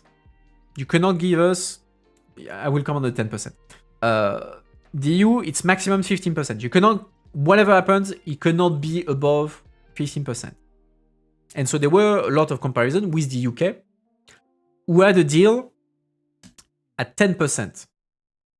And as Tenval is saying, actually the 10% is not, it's a different base from the Europeans. The Europeans is that all included, all tariff included, it could never be above 15%. The UK deal is you cannot put more than 10% on top of what is already existing. Which means that in most cases, the EU deal is better than the UK, because that means that if the US has a base tariff of 10%, they can add 10% on top of it, and so it's 20%. So it's worse than what the European have.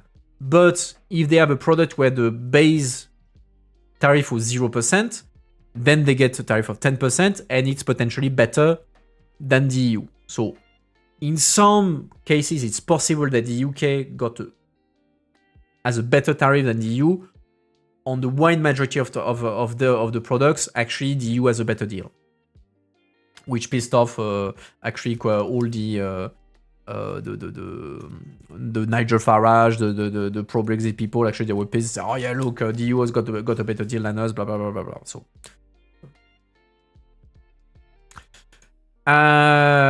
So we have the principal deal, the political agreement.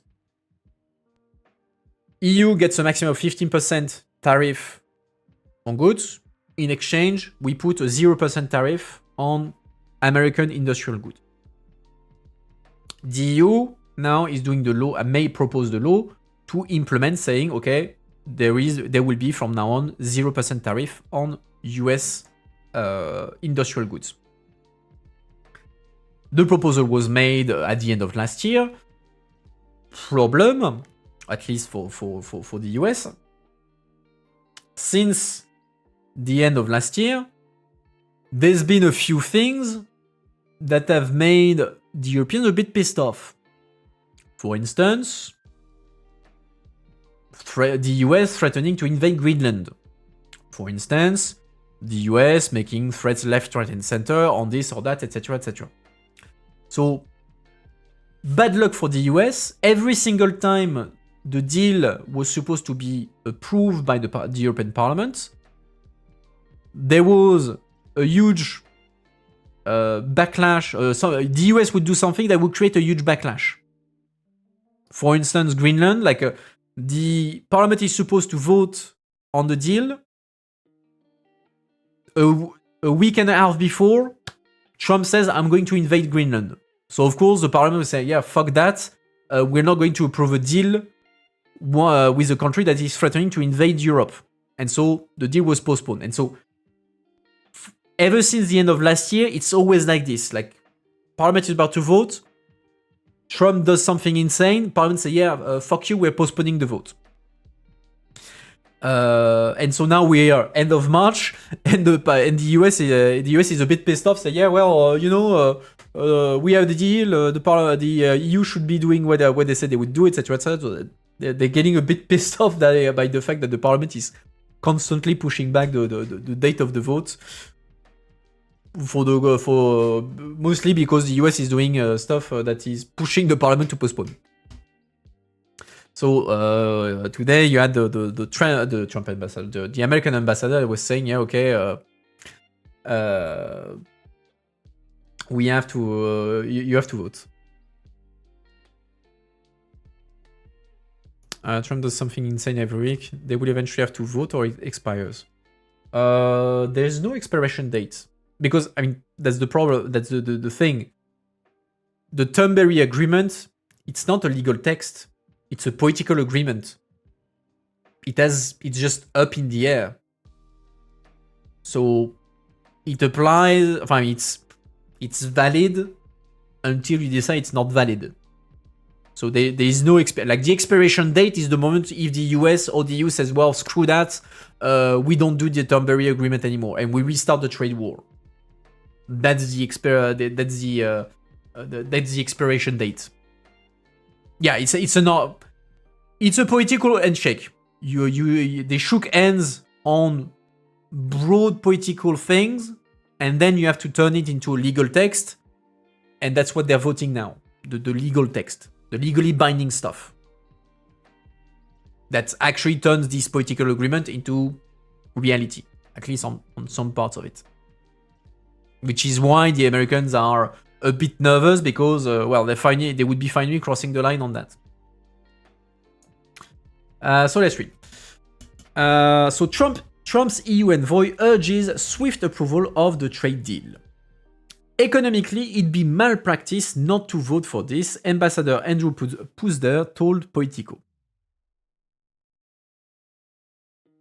America's ambassador to the EU called on the European Parliament to back the trade deal struck with President Donald Trump, arguing he would unlock deeper transatlantic cooperation on energy, tech, and AI.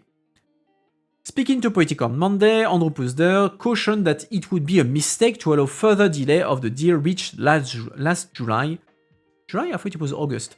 At Trump's Turnberry golf resort in Scotland, but are still to be implemented by the EU side.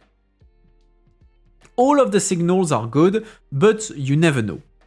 We're hopeful, but we want to be careful and make sure that we don't take anything for granted, Pusder said in an interview at the US mission in Brussels. I mean, to be fair, yeah, he's careful because he doesn't know what Trump is going to do next. It's in the best interest of the European Union and the United States that it passes, he added.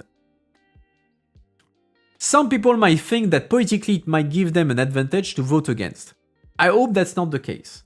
But economically, it'd be malpractice not to vote for this in the EU. Pusder highlighted the importance of the EU commitment to spend $750 billion on US energy under the Turnberry deal. Europe is going to need that energy, he said. So we need to cut back on the regulatory restriction to our shipping them the energy, and also the regulatory restriction that makes the energy more expensive once it gets there. So that's the funny bits. In the Turnberry Agreement, so the political thing, the EU politically agreed to say, yeah, we're going to spend $750 billion on US energy. We're going to buy oil, gas to the US for an amount of $750 billion until the end of the mandate of Trump.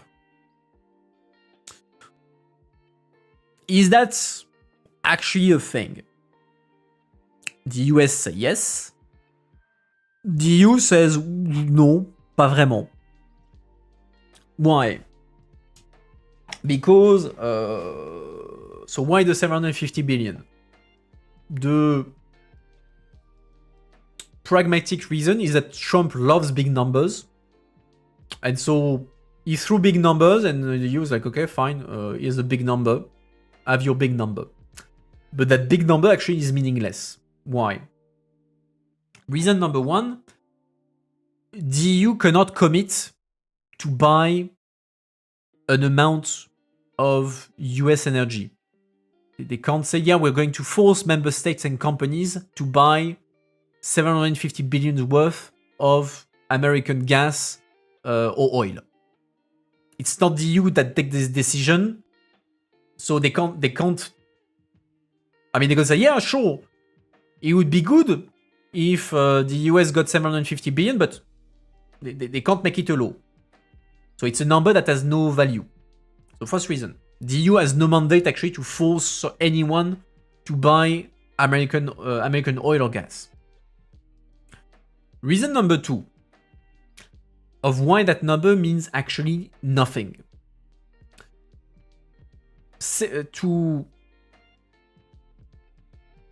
For the US to actually export to the EU $750 billion worth of energy, be it oil, LNG, or whatever,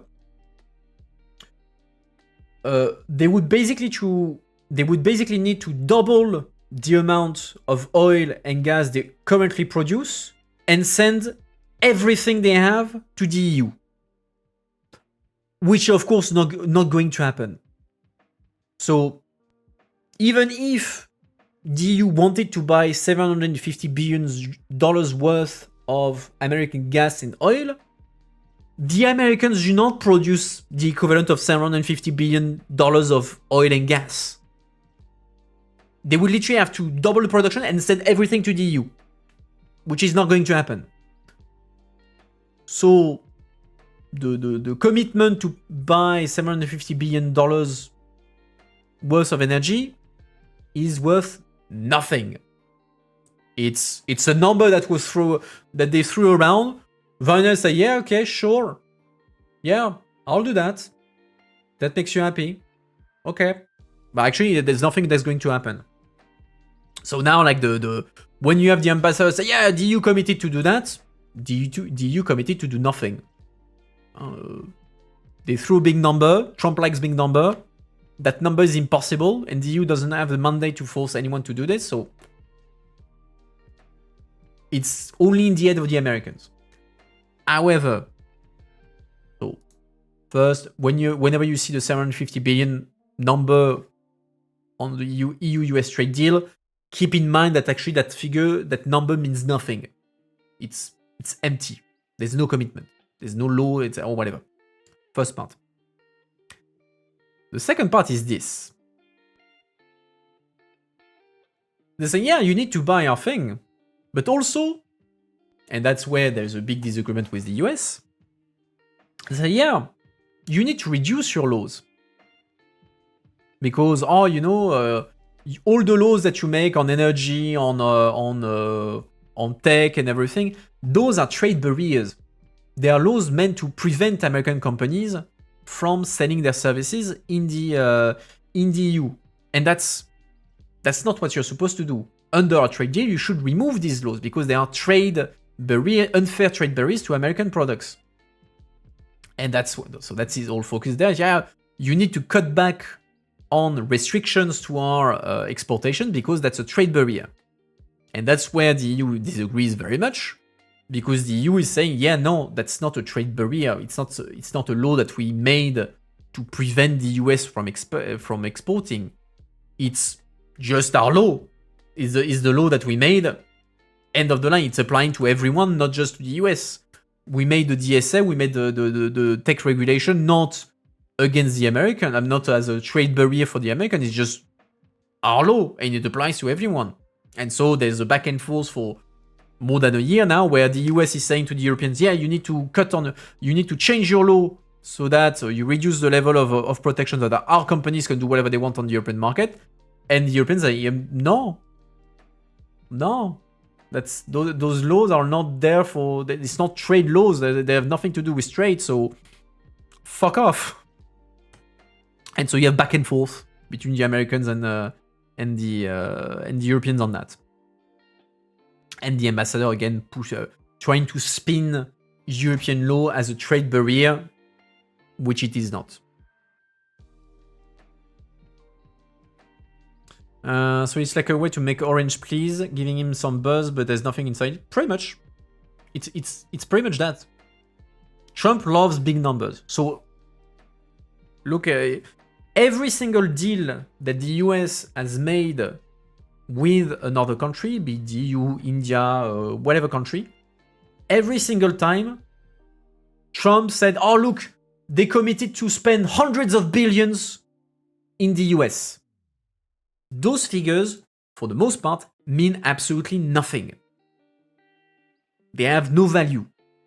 But it's a big number that Trump likes big numbers, and this is a big number that Trump can use so that he can tell to Americans, look, thanks to me, there's going to be huge investments in the US.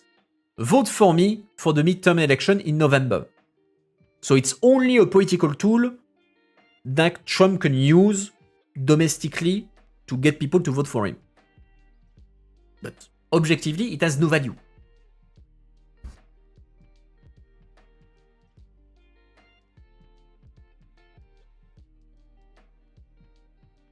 It's all things like that. Like, for instance, in the Turnberry deal,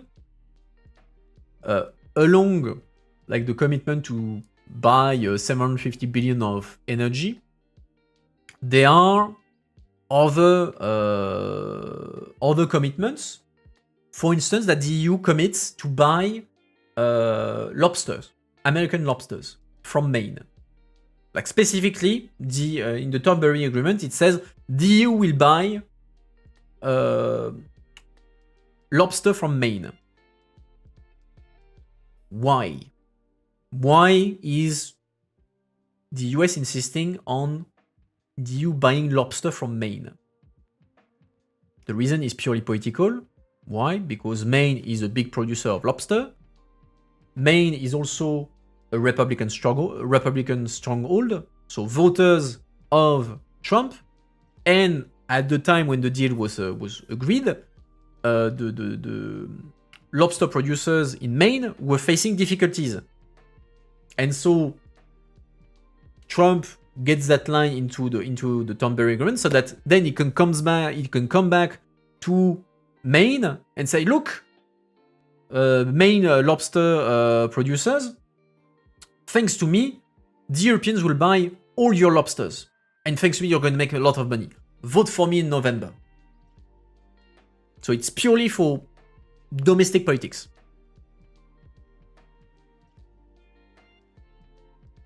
Maine is in competition with Canada about lumber? I don't know.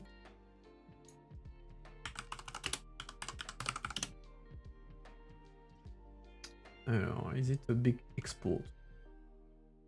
Looks like it's a big export, indeed. Yeah, you're right. Yeah. Apparently there's a competition between Maine and Canada. You're right. I didn't know that.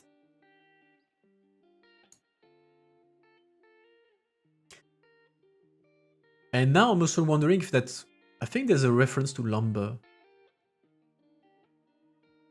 But I don't think it's a commitment to buy. I think it's more on the trade tariff. But there's a whole thing around lumber. You're right. Which would, again, make sense why Trump would focus on lumber if also Maine is a big producer of lumber. That would make sense. Anyway. Let's continue.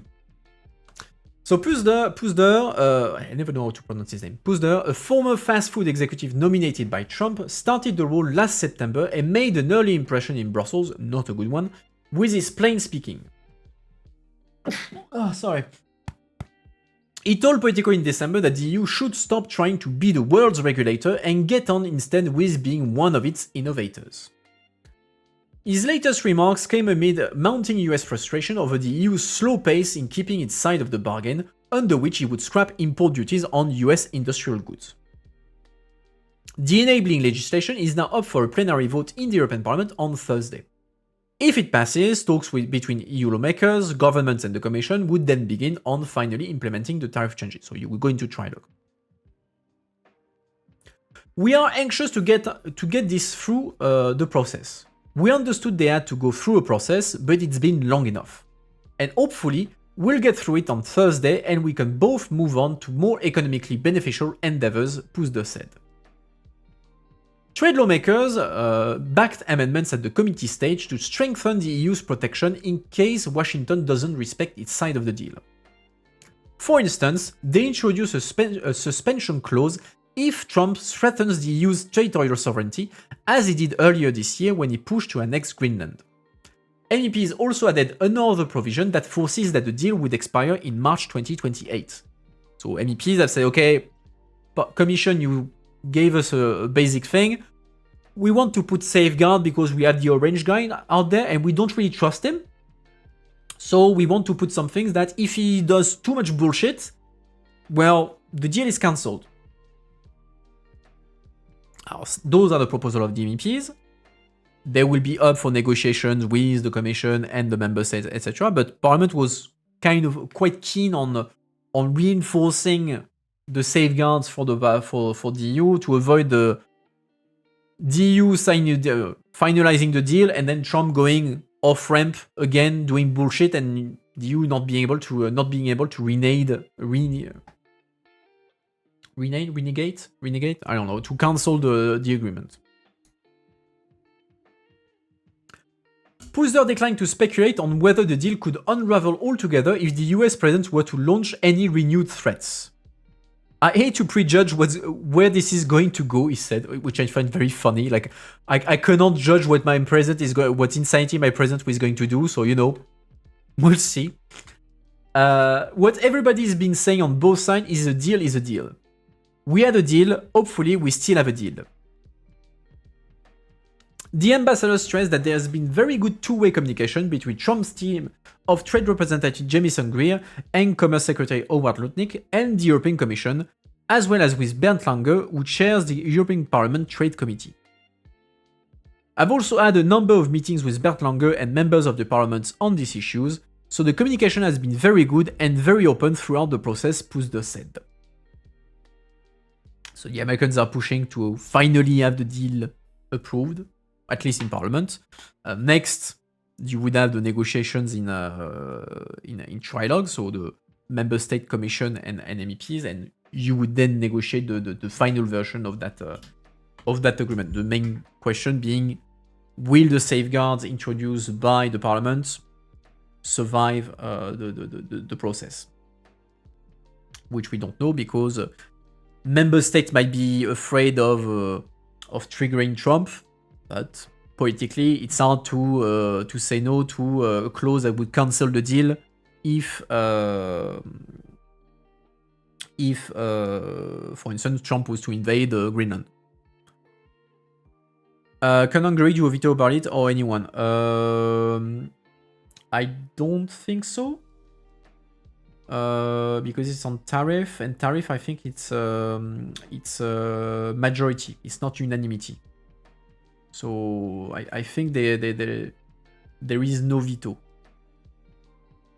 I think so. Yeah, because it's parliament, so it's qualified majority. Like, I'm 95% sure it's qualified majority. So there's no veto.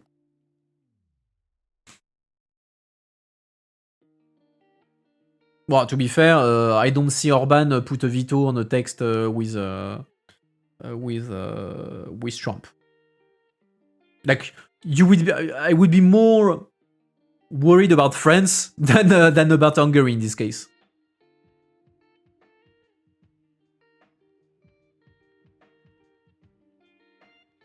But for now, like, the member states are kind of keen on getting that through. All right, that was the final article I had for you today. Any questions on that or on anything else? Otherwise, we conclude nicely today's stream. Going back to full screen. There we go. Any questions? Up. Clear my thing in the meantime. There we go. In the meantime, I'm going to give you the program. We're in a classic week. So stream on Friday at 5. Put a video. I don't put usually videos because then it screws up. I can't even find the...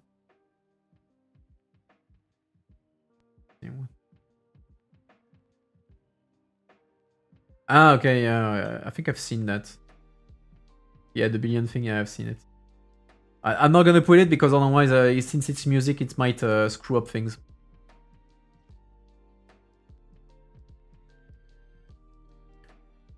The team sent by you to inspect the pipeline in Ukraine was still not allowed anywhere near it. They already left? We're still under discussion.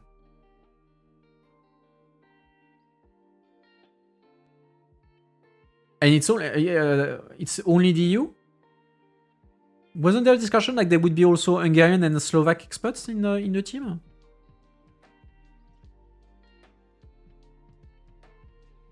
I haven't seen any article on that, so I don't know.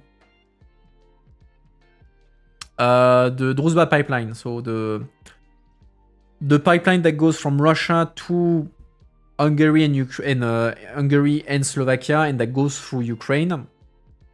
It's how Hungary and Slovakia get their oil, and the pipeline was bombed by Russia. So it was in January. So it was the oil was stopped, and since then there's a fight between Hungary and Ukraine.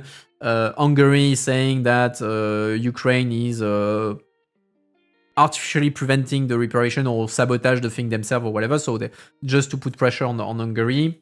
Ukraine say no, that's not the case, and so they've been fighting ever since. and the EU has been trying to, and because of that, Hungary has put its veto on the loan to Ukraine, and to try to solve that situation, the EU has sent a team of observers. We're supposed to send a team of observers to look at the pipeline and say, yeah, okay, there's indeed damage to the pipeline. So yeah, it's legit that the thing was stopped. But I don't know. Andorra seems to be saying that they are not yet allowed next to the pipeline. I don't know. I haven't seen any article on this recently.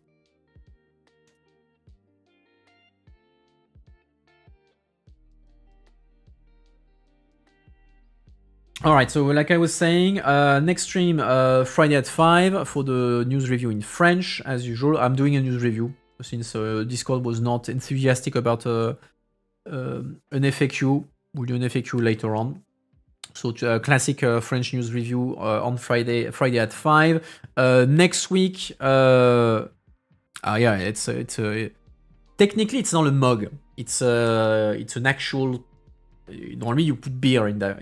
I bought that in Ireland, but since I drink industrial quantities of tea, I repurposed that pint to as a mug for my tea. But originally it's supposed to contain Guinness. I don't like Guinness, so when I saw it in Ireland, I said, okay, I have ideas on what I'm going to do with you, and that was tea. It's very efficient as well. And so next week, probably usual stream. So Tuesday at 7 on Tuesday for the news review in English, and then on Friday for the usual. Guinness is a bit heavy. Oh yeah, I can't stand. I don't like Guinness. Like I did my Erasmus in Scotland, so I had to drink a bit of Guinness, but I get a pint of Guinness, like I'm drinking it in 4 hours, and I'm in pain in the entire process.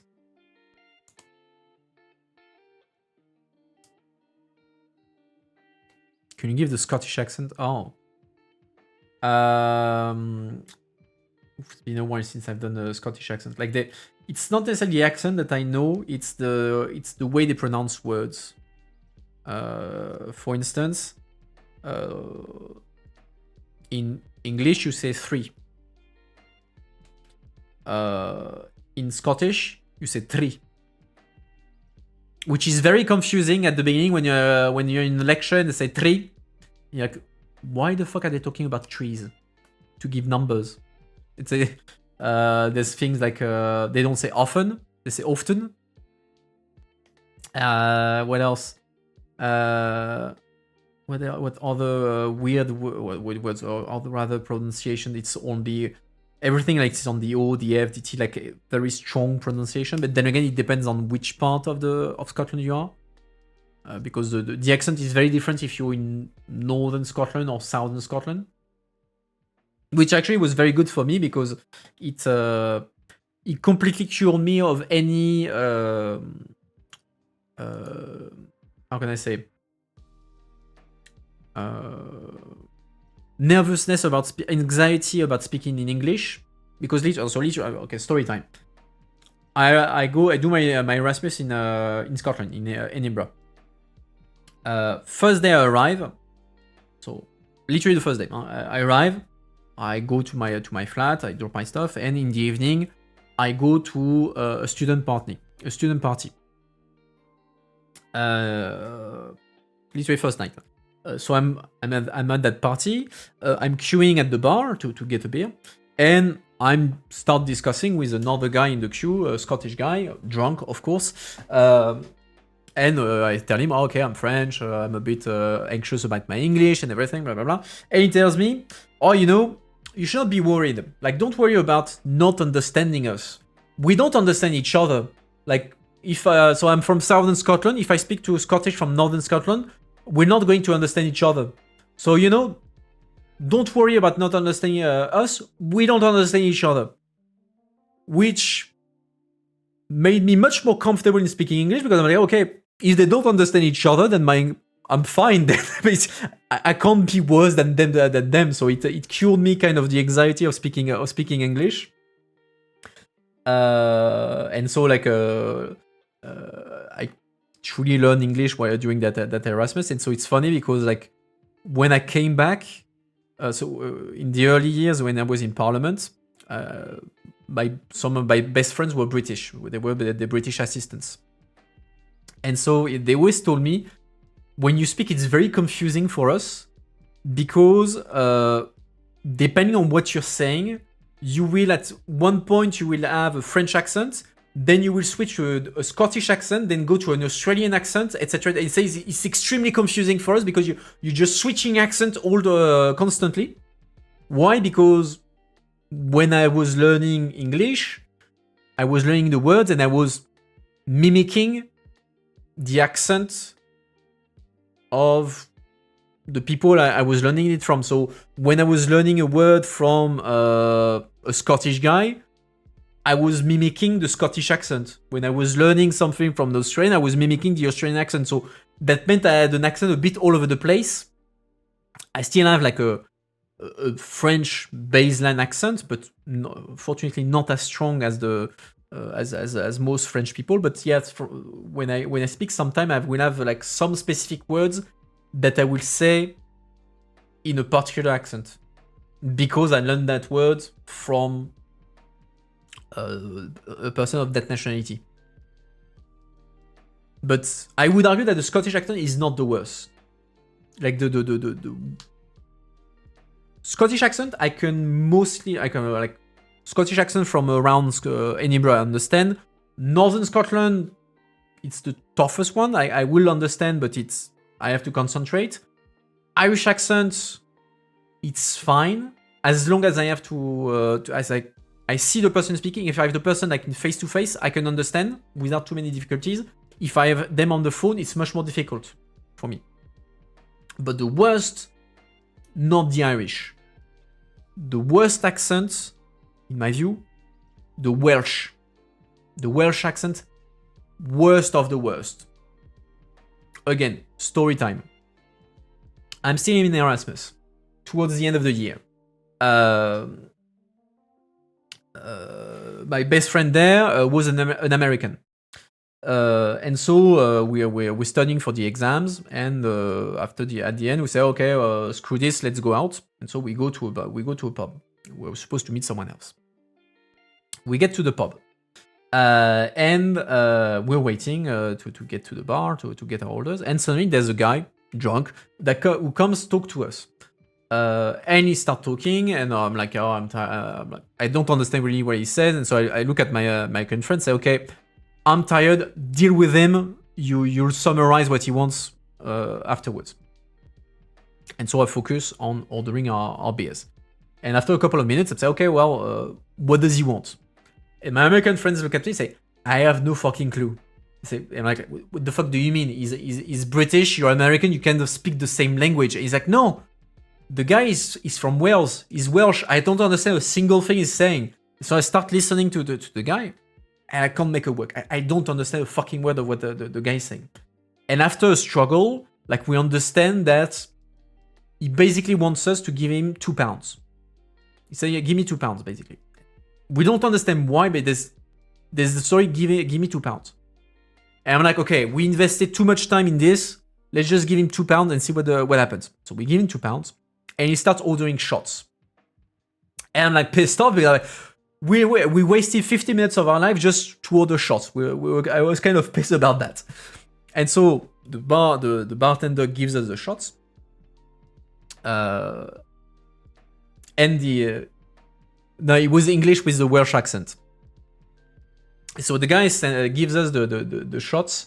The bartender gives us the shots, and the Welsh guy takes the shot, takes it, takes off a lighter, and lights his mouth on fire. Literally, he's like that. He puts his lighter in his mouth, and you have the flames that goes out of his mouth. We're like, what the fuck? He puts his mouth. He drinks. He turns to us and says, okay, your turn. I mean, like, what the fuck? We didn't sign up to do this. And so I courageously, I'm telling my American friends, well, you first. And so my American friends, so he say, okay, how does that work? And the guy explains us, say, okay, no, you just take the drink, you don't swallow, obviously, and you just put the flame, it will burn the alcohol, the alcohol fumes, and that will do a flame. And it's like, okay, does it hurt or whatever? So the guys, yeah, no, it's fine. Just a bit warm, but worst case scenario, you just close your mouth and it turns off the flame. So I'm a bit skeptical again. Say, yeah, Matt, do it first. Do it first. And so he does it. He takes his shot, lights the fume, and he has his face on fire. So I finally do it. Yeah, it's the vapor that burns. Yeah, it's not the liquid itself. And so I do it, and so I'm putting the drink in my neck. And I put the lighter there. And the weird thing is that when you do that, you don't see the flame. You don't see anything. So the only way to know what's going on is to look at the reaction of the other people, because you can't see the flame. You don't see anything. So I light the thing on fire, and it's fine. You just have a sensation of warm in the mouth, and it doesn't burn or anything. And so I light the thing on fire. And I look at the people next to me, and suddenly I see their face like going, like completely shocked. I'm like, oh shit, I'm burning alive. I close my mouth, I swallow the things. Oh my god, am I burning? What's happening? Say what's happening? Why did you make this face? And say, oh no, it's just that you made a huge flame. We're not expecting that. You made a huge ass flame. I could not see it. I could barely feel anything. So we panicked. So yeah, I set my face on fire because I could not understand a Welsh guy in a bar in Scotland. That's the anecdote of today.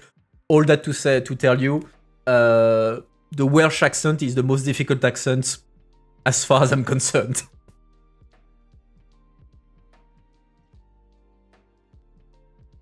And these people is why you want to do Erasmus. Because you get the stories like this. That's the point of Erasmus, I agree. That's why you do Erasmus. To be fair, like, so I always wanted to do Erasmus. For the French in the chat, like many of us of my generation, we saw L'Auberge Espagnole, and we all wanted to do Erasmus after that. So I watched the movie L'Auberge Espagnole. I don't know the English name for this. Let's see. Auberge Espagnole, anglais.